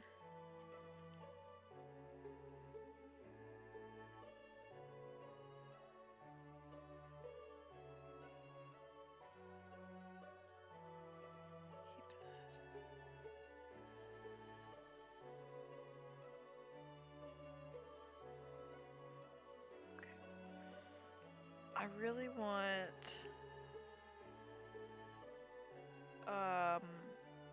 just like a button I can hit that saves? Also, I feel like something changed when we got here.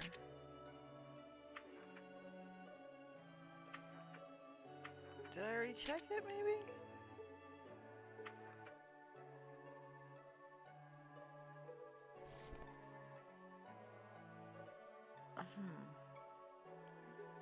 When you arrive at the ball, you find the room filled with all kinds of people.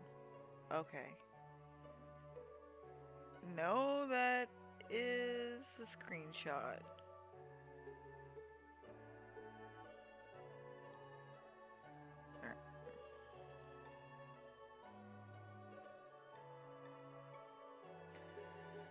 As you grow acclimatized to the situation, you realize that you are not particularly sure what one is supposed to do at a ball. Many are dancing, but some are not. There's also an array of other activities happening as well. Find and thank the host. Speak with one of the other non-humans. Shoves me snacks into your mouth. Find and thank the host. Speak to the non-humans.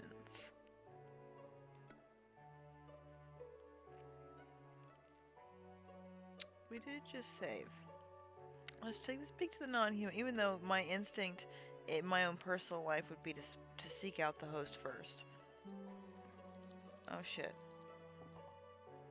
Okay. Though unsure of how to approach it first, you eventually make your way next to a girl with the face and fur of a feline. You find that she actually had been wanting to speak to you too. The two of you find yourself in a lively conversation discussing your many similarities and differences. At one point she mentions that she was created by a lonely witch.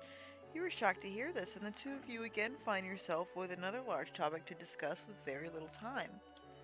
In the end, she has to leave at the behest of her companion, but she seems reluctant.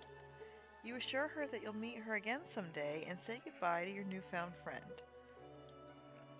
As you're standing to the side, catching your breath and taking a moment to compose yourself, you hear the clinking of metal delicately being hit against glass.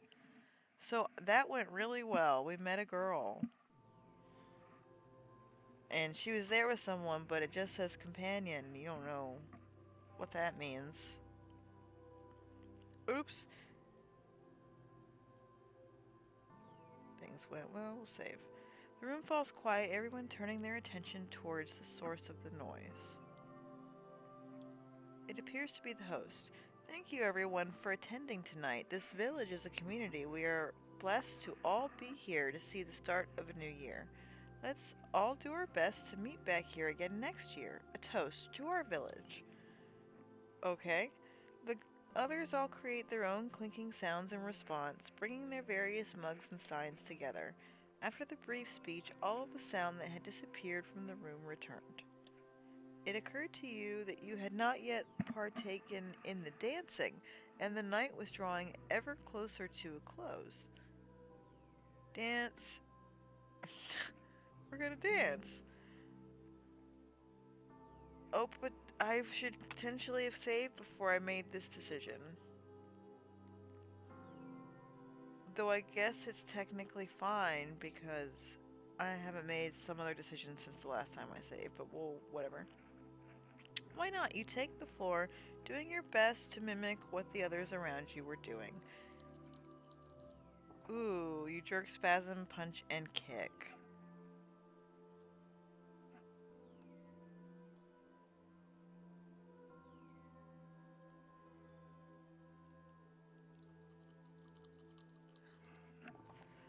It takes you a moment, but eventually you feel like this is what you were born for. You spin and weave and duck and dance happily.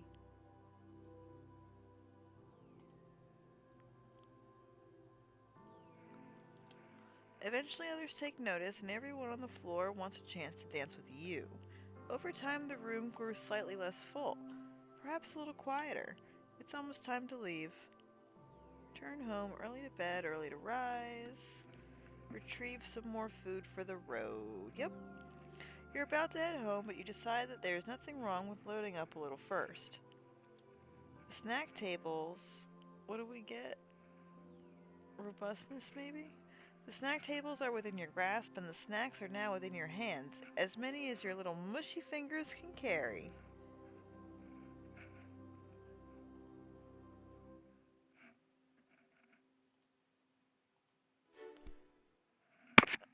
That's a trait?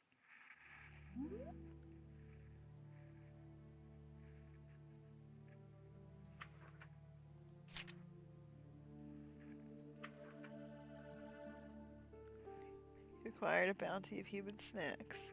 Yeah, it's not a trait, it's an item, but okay. A few people give you a funny look on your way out. You don't particularly mind. You've won the grand prize. Human snacks. We got a bunch of fucking mycelium just now. We're still not at all damp, but that makes me think something's about to happen. Hang on, y'all. I gotta adjust these headphones.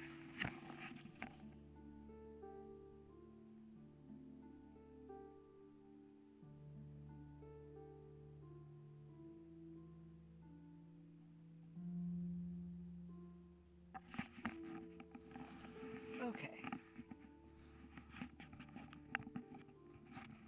Like, they're not just my headset. Ooh, okay. They're not just my headset, but I also essentially use them to keep my hair back. So, sometimes they're not doing it. Or the hair is just really hairing at the time, so. The walk home is pleasant, and you find yourself glad you attended. Oh, I got mycelium because I fulfilled my wish. God damn, I'm just gonna get the normal ending again.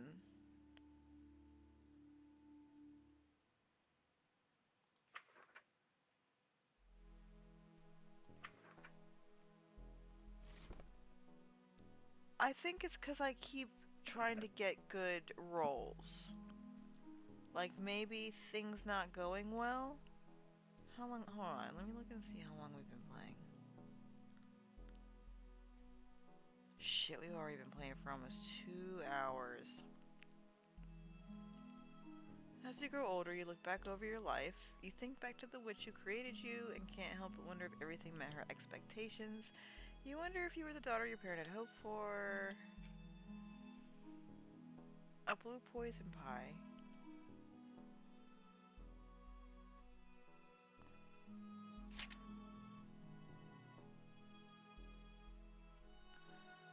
But I never saw the dream person.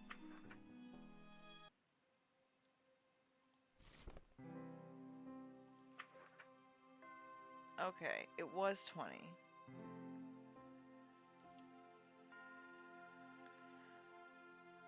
So this means we could still get a fairy cake, which would be probably this one.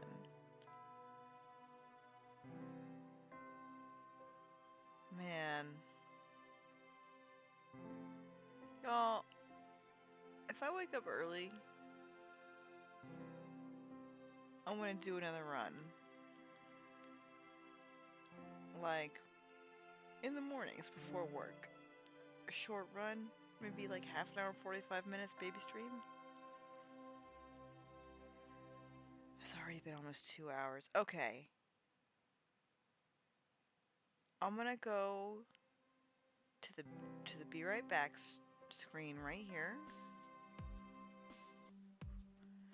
And I'm gonna run to the necessary and get another water bottle, a little more coffee, and we're gonna do another daughter. Cause it's not even 10 o'clock where I am. We can do this. I'm gonna be right back. Y'all be patient.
I go. I actually thank you for your patience.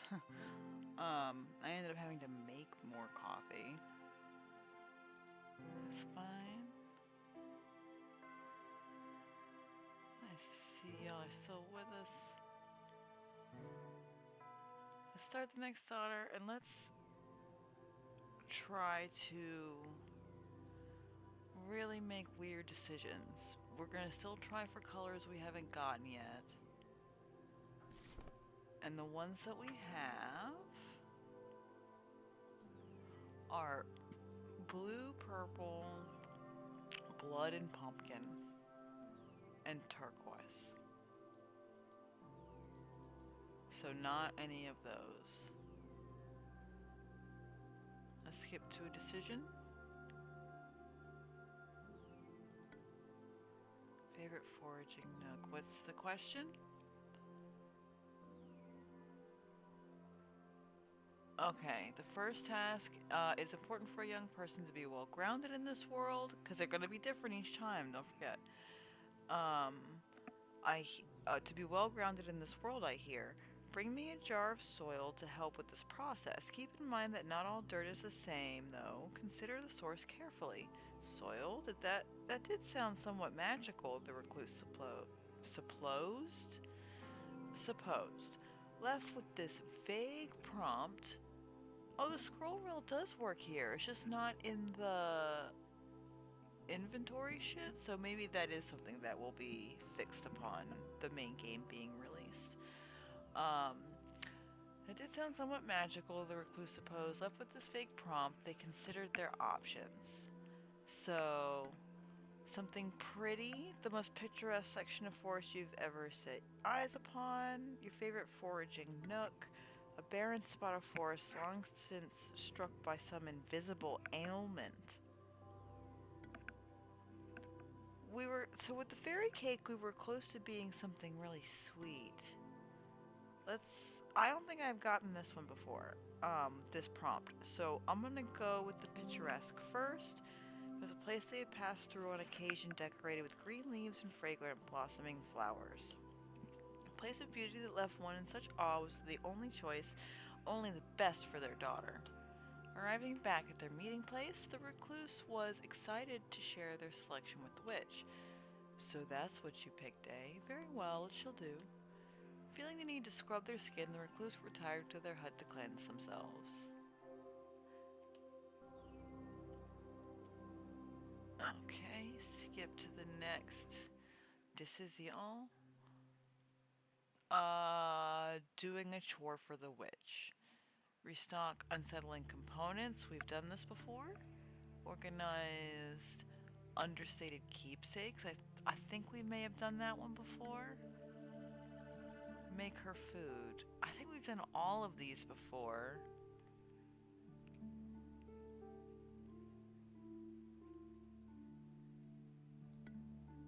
I'm kind of torn between these two. Organize a surprisingly understated collection of keepsakes. Or make her a meal.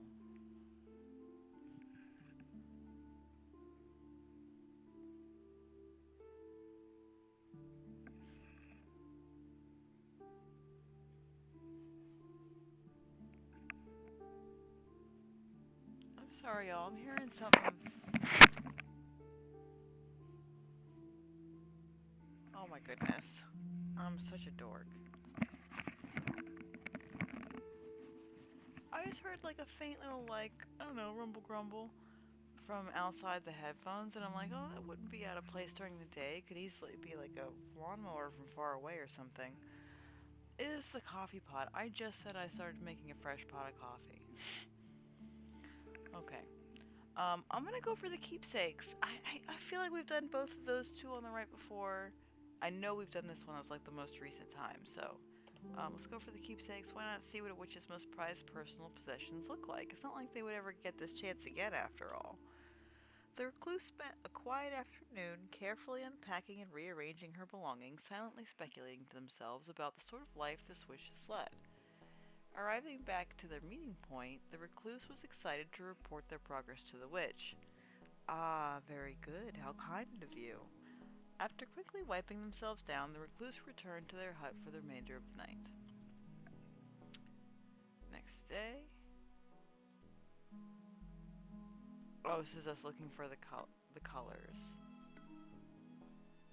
Wow, I haven't gotten this location. We're immediately going to the Cave of Indecision. There was a place the recluse went when they could not make their mind up on a matter. Though their daughter's life was important, and every choice may matter, they knew that not every choice was theirs to make. It was unfair to saddle her with all of their expectations. Sometimes it was best to let destiny decide. They entered the darkness of the cave, feeling soft moss beneath their feet. Once they went far enough back, there was no longer enough light to make out their surroundings. This was far enough. This is a scary part of the cave to be in. They reached down, taking the first thing they felt into their hands. This is what they would take to the witch. Oh, we've already gotten this.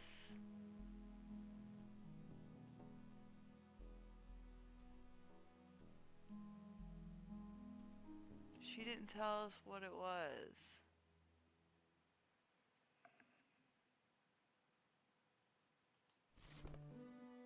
But it looks like it's blood colored again.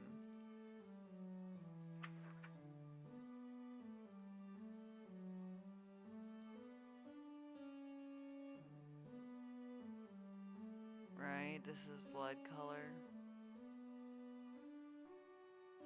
No, it isn't. That's what blood looks like. Is this a new color?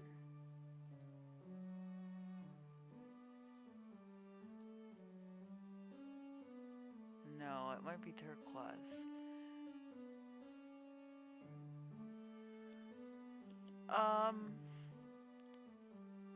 Give her some money. Oh, I'm sorry. They offered their coin purse to the witch and she took it wordlessly. After pocketing the whole pouch, she returned a single coin to the recluse's hand.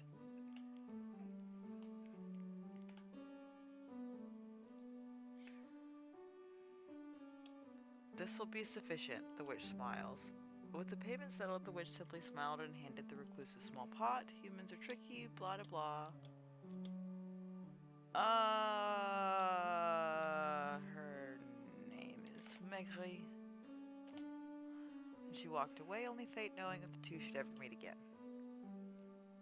I'm a little annoyed that I didn't get a fresh color from the Cave of Indecision, but I'm not really interested in going back. Because we don't know what kind of mushroom this is going to be.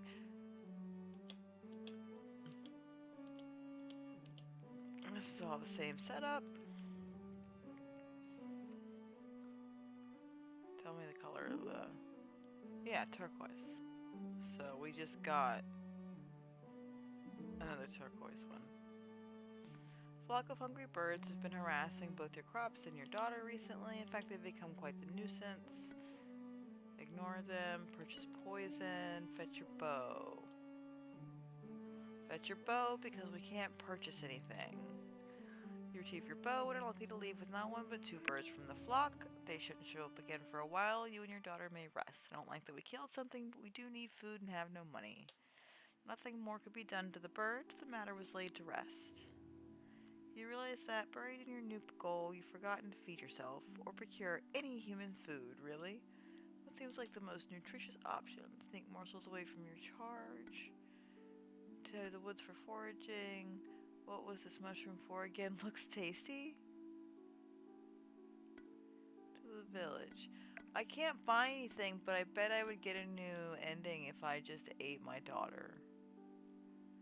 We don't know what kind of mushroom she is.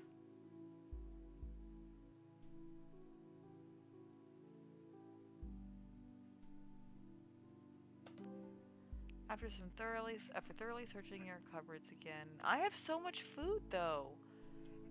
You realize with a defeat there's one thing for you here. You've been taught to never trust witches. As time marches forward, you feel more and more like perhaps you were taken advantage of. You want to be clean of the whole thing. You figure you can strike two birds with one stone. The mushroom is small but shockingly filling. Mulligan. So does that count as an ending?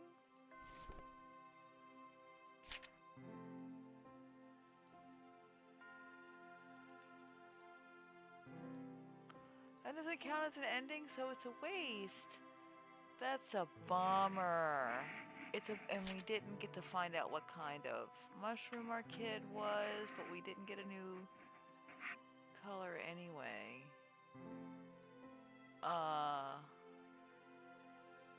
And we did not save yet because it was so new. Alright, let's do it again. Prized possession. Let's do the music box this time. Soft, beautiful tune played from the jeweled box. It had been created to bring joy and beauty to all around it, which you found admirable in theory. The recluse hoped their daughter could have that privilege to think she could focus on soft things like music and avoid the dark, painful things in life. Bringing their prize back to the witch, she simply gave a smile. How perfect. After their brief detour to meet with the witch, the recluse resumed their normal day-to-day schedule.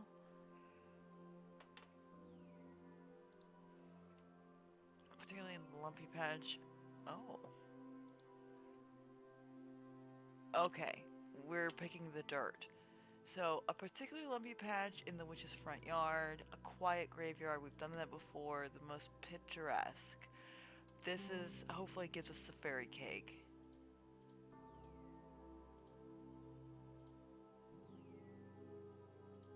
And then the next decision is the color thing. We're not doing that cave of indecision shit again.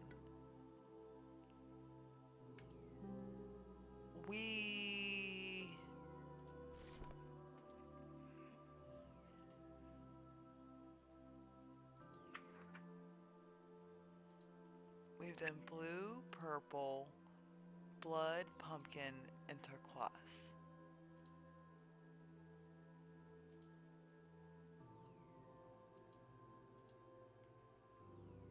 Not a pumpkin. Ooh, milkweed is new.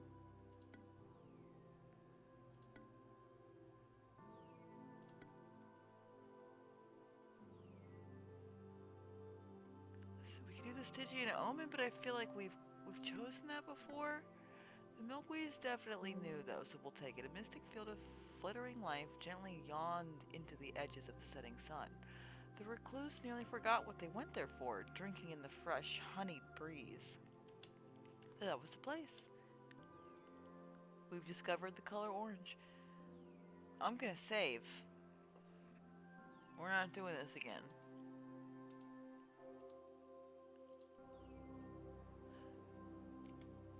She suddenly took the object on her head in recognition.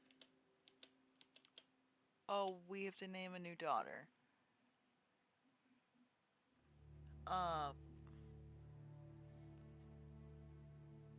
We're gonna do the wealth again. Because that didn't go all the way.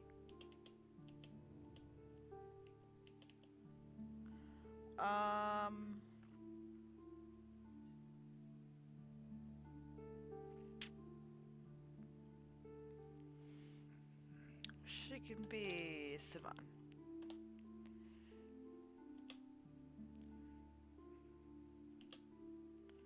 Alright. Let's get some decisions for the rearing of our daughter. Okay.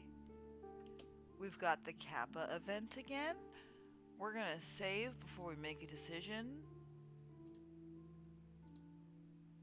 Because that's more or less been working out for us. Purchase. We can't purchase anything. Keep her inside at night. Stand guard. Hunt one.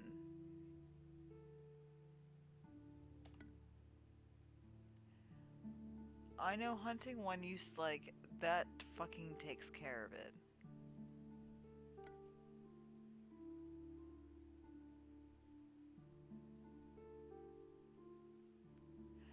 We'll go for stand guard. That's worked out for us before.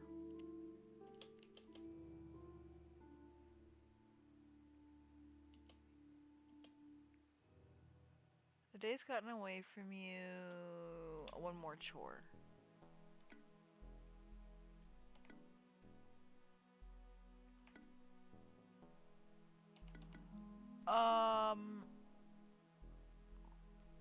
we've never done the finish a favor the village's leader asked of you, I don't think. Doing favors for the leader is comfortable to you. It allows flexibility while still giving you some fun. Today is no different than usual. You herd some cats for the leader. In exchange, they pay you. How novel. Herding cats. Your task behind you. She's growing. Aww. She's got legs again. One morning you awaken with a weight on your chest and open your eyes to find a heavy mushroom sitting atop you. The creature has grown little arms and legs and demonstrates her newfound mobility by clambering off the bed as you wake. Her demeanor seems cheerful, wandering about in an excitable and inquisitive mood.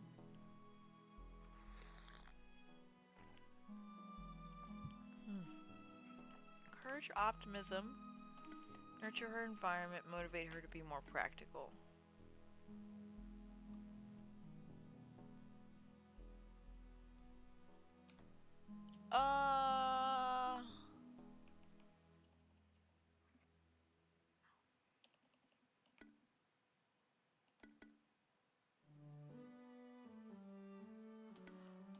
Chat any suggestions, 1, 2, or 3. Encourage her optimism, spend time nurturing her environment, motivate her to be more practical. I know that her environment probably needs to be upgraded. It says it's acceptable. Any objections to just upgrading her environment a little bit more? Hey Ella, thanks for joining us. We've been going for kind of a while, but I just can't put it down. I'm gonna say let's go for the environment. Decide now it's the best time to promote her growth, spending extra effort improving her living conditions.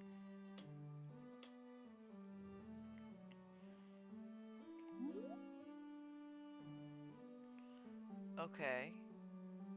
Underdeveloped and simple, not feral. Environment's acceptable, the infection did go up. One evening you hear a light knocking at your door. That'll be the witch. What? We've never done this. Let's ask for a stipend. Not quite sure of her intentions, you decide to speak with the witch somewhere else. After telling your daughter to stay put, you greet the witch at the door. The two of you take a walk through the woods, partaking... We have so much money, I should not have fucking done this.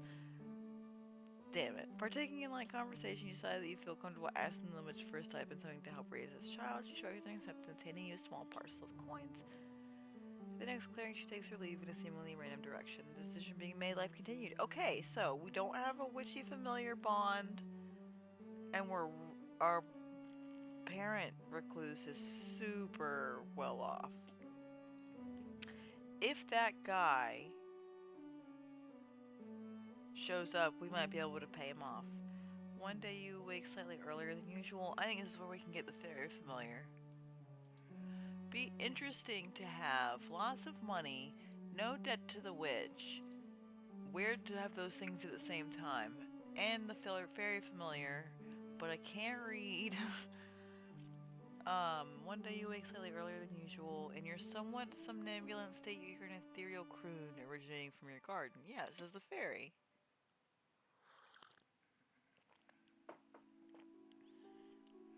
When you go out, you spot a small fairy clad in oranges sitting amongst your crops. Offer a coin, catch to sell, build a small fairy garden.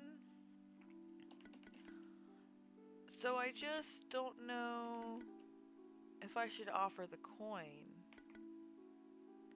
I guess that's more... Man, I hope you like it. Fairy can barely lift the coin but seems grateful as they sprinkle a small pile of fairy dust for you to collect. Unsure how to use it, feels personally better for having it all the same. Decision being made. So what do we get? Excellent environment, a little development, but I can't really tell much else.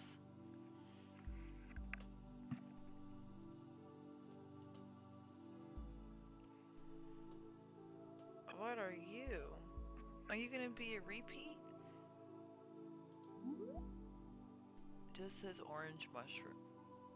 We don't have enough information yet. Okay, so this is another one where she disappears. We find her in a nearby meadow.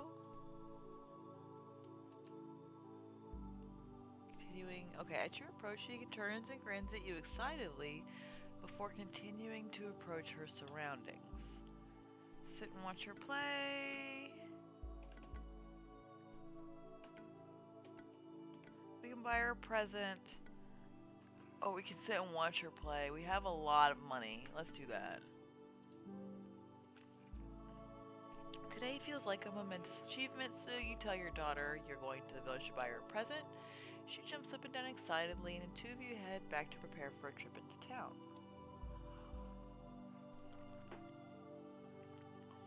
Your daughter thoroughly enjoys the outing and lovingly clutches the stuffed toy she picked out at the market. And I'm a sucker for a stuffy too. So, Savon, you're in good company. Decision being made, life continued. I feel like we've made a few decisions while saving. Yeah, we have. Your daughter needs food too, and you've just run out.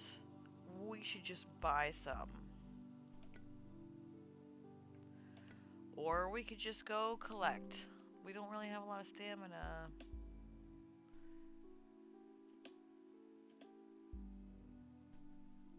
Okay, but it still is fine. While sitting at home one day, you hear an unexpected knock at the door. Is this the damn man we have to potentially murder?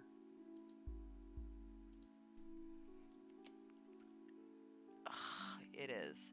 Unfortunately, when you go to answer, you find yourself face to face with a man that you never wish to see again. Though he was older now, the scar running down his cheek was unmistakable. It took me a while to find you this time, recluse. The sound of his voice sends a long-forgotten chill down your spine. This man is your former business partner from a time when you did work that was less than admirable. I'm sure all this time alone has given you plenty of time to reflect. Are you finally ready to get back to business? Agree to do business. I've never done that before. Our kid could be like the child of a crime boss. Give the man a significant sum. I don't. I have half of what I had now. Beg or kill. We've never done this before, but we're gonna agree to go back in business with this man that I've given what is nearly in like an Oklahoma accent, I think. You could only run from yourself for so long, you suppose. Perhaps it was time to re-embrace some parts of yourself. After inviting the man in, the two of you speak for several hours. Nostalgia saturates the air, and though you were initially hesitant, the thought of working with him again seems oddly appealing. When he leaves, he gives you some coin. An advance payment, he says. Hopefully this time things will be different. And one night you find yourself struggling to sleep. Okay.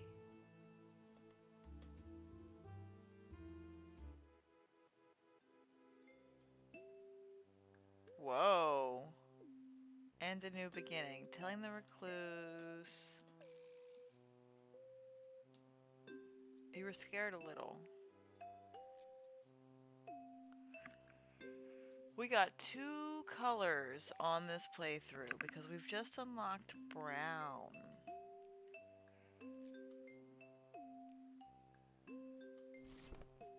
All of my traits are question marks. Orange. Oh, brown is a stone color. Good to know. Okay, and then mushy wise.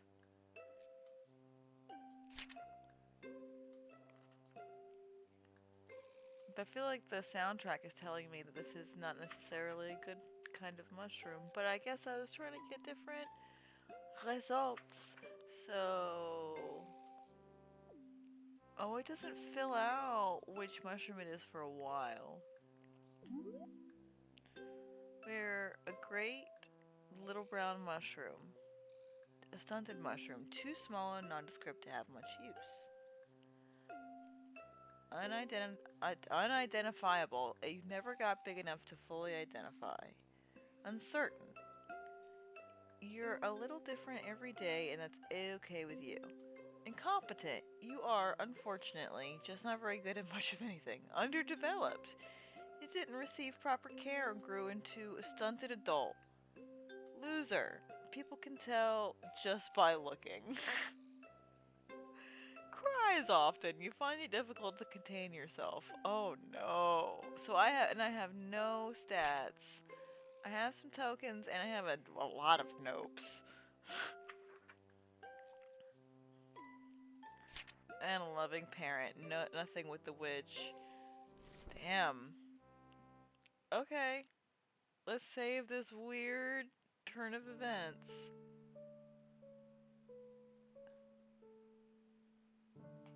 No going back. One evening, you witness a strange occurrence as you approach your home. A pair of humans are huddled in a nearby bush, watching your house intently. I love how you can't see her face. Oh, Savant.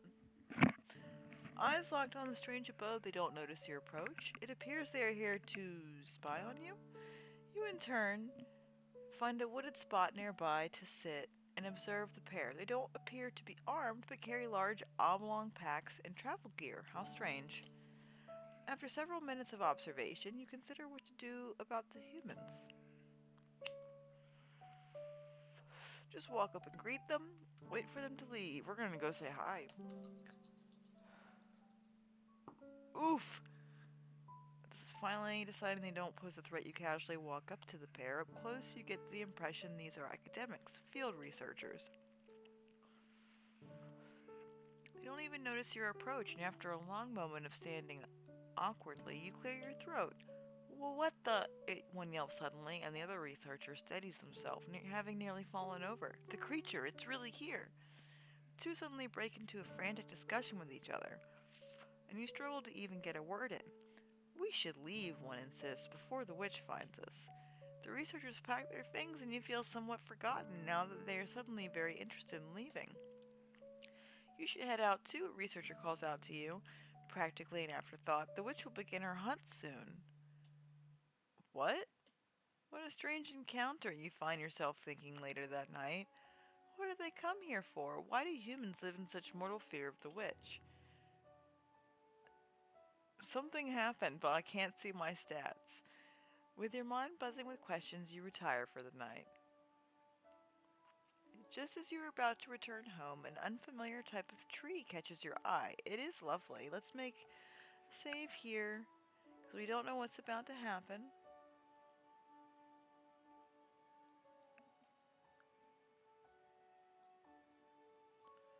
And also, something happened.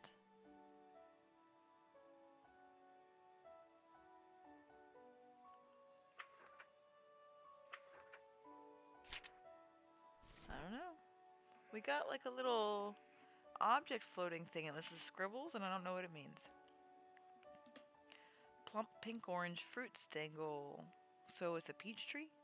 From a large mass of branches, upon inspection, you also find plenty scattered around the base of the trunk as well. Eat a fruit off the ground, climb the tree for the perfect fruit.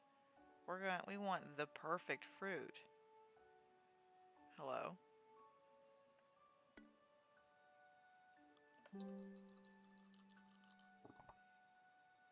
Jesus. You fight your way up the tree, barely managing to get off the ground. Thankfully, you find a brief reprieve as you make it to a sturdy branch. While you take a second to rest, you spot a nice plump fruit. You find yourself getting your heart set on it. You reach out to grab it and loosen your grip just a little too much. Before you know it, you're tumbling through the branches and hitting every one. Finally, and mercifully, you land on the ground. See, that was it again. You get up and head home, sore and embarrassed. The sun is low in the sky, casting a beautiful warm tint across everything that you saw. Let's save. Shit.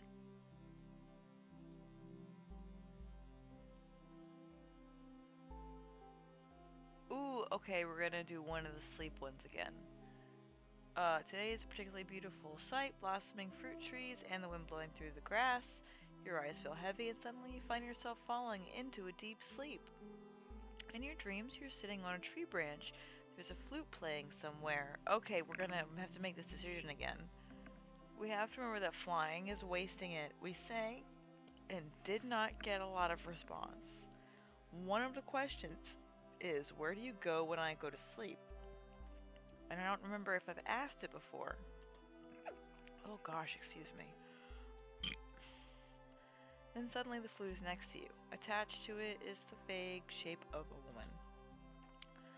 I haven't seen you around here before. Welcome. Whenever you go to look at her, it feels like she shifts. You can't quite describe her. You probably won't remember me when you wake up, but it's nice to meet you. After sitting in silence for a second, she starts playing again. Sing along. Try to memorize the place. Where do you go when I'm awake? Fly. Where do you go when I'm awake? Oh, here and there, really. There's usually someone asleep somewhere, so I have no shortage of options. I must admit, I've not met many people like you. Perhaps I'll return someday if you'll have me. Before you have a chance to reply, your eyes are opening. It's dark out, you should be getting home.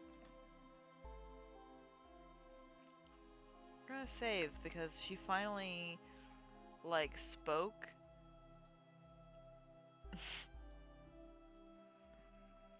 And returned to something that I said to her, so. Feel a crisp breeze, the heat is relenting, the trees are changing in color. Fall has arrived. While taking a stroll down the center of town, you catch the eye of a curious group of children. Oh, so we can't paint them. We can go see if they want to play with us, or we can be mean. Let's be mean. Fail. We're gonna fail to be mean. You try and think of a witty comeback, but instead just start to stutter and get blurt out, "No, you." The kids all giggle and start calling you things like dumb mushy. You're not exactly sure what you did to earn all this, but you find yourself regretting it. After a defeated moment of trying to defend yourself, you head home, your ego a little bruised. I'm a bully? I reacted one time.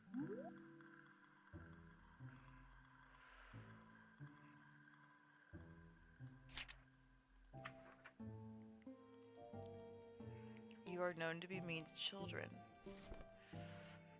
Over the course of a few days, you begin to notice something interesting as you wake up in the mornings. Oh, an event.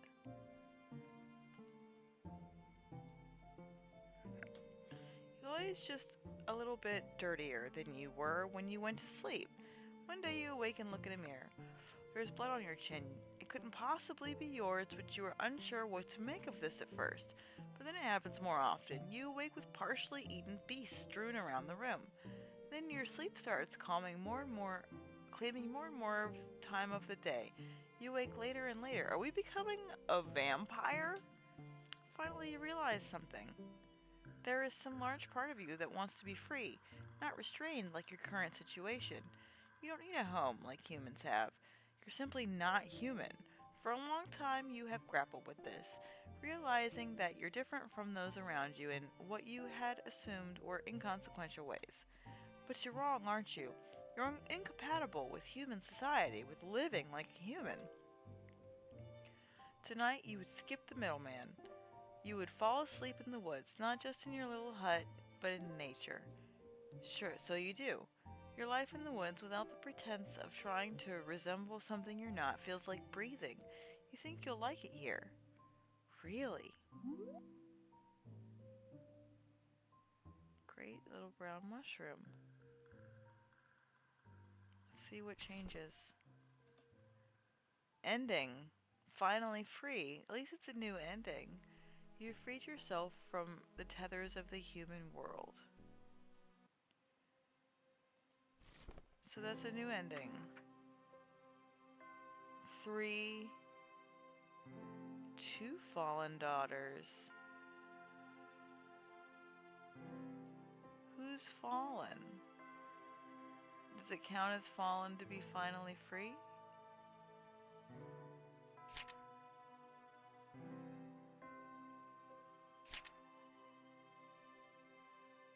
Number of have LBMs.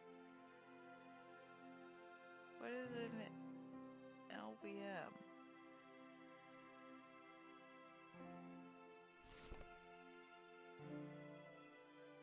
Oh, little brown mushroom.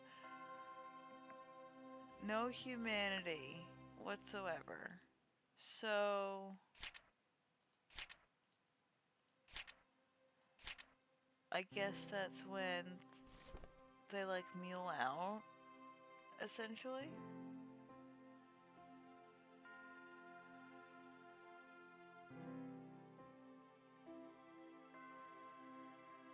Does that count in Mushipedia as a mushroom, though?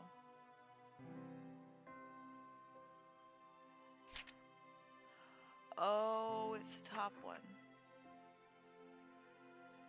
Scented mushroom. So if I don't raise them well enough, I'm gonna get a little brown mushroom.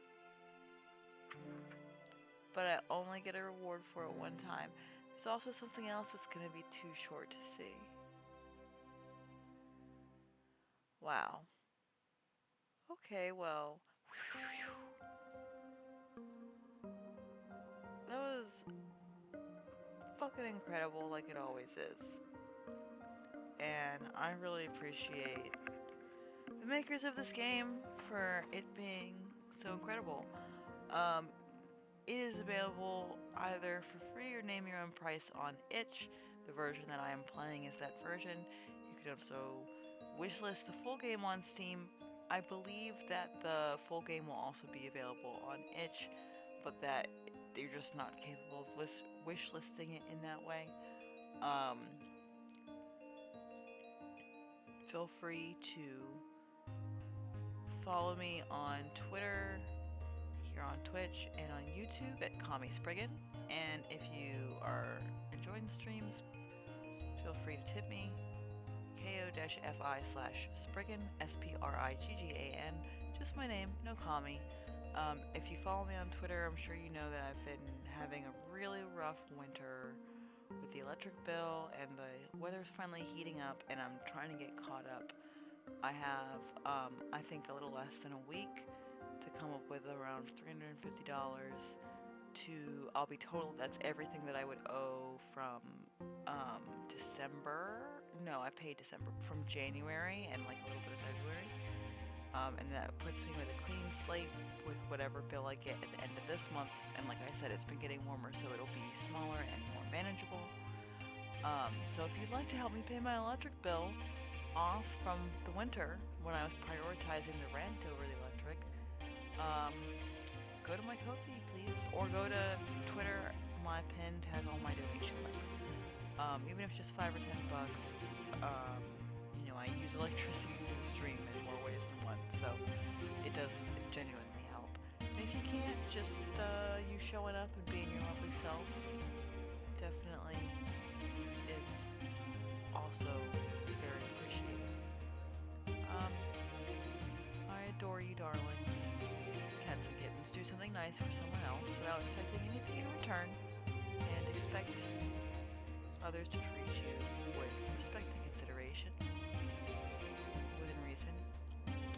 And have a great week. And if I wake up real early in the morning, maybe we'll try and do a little quick run.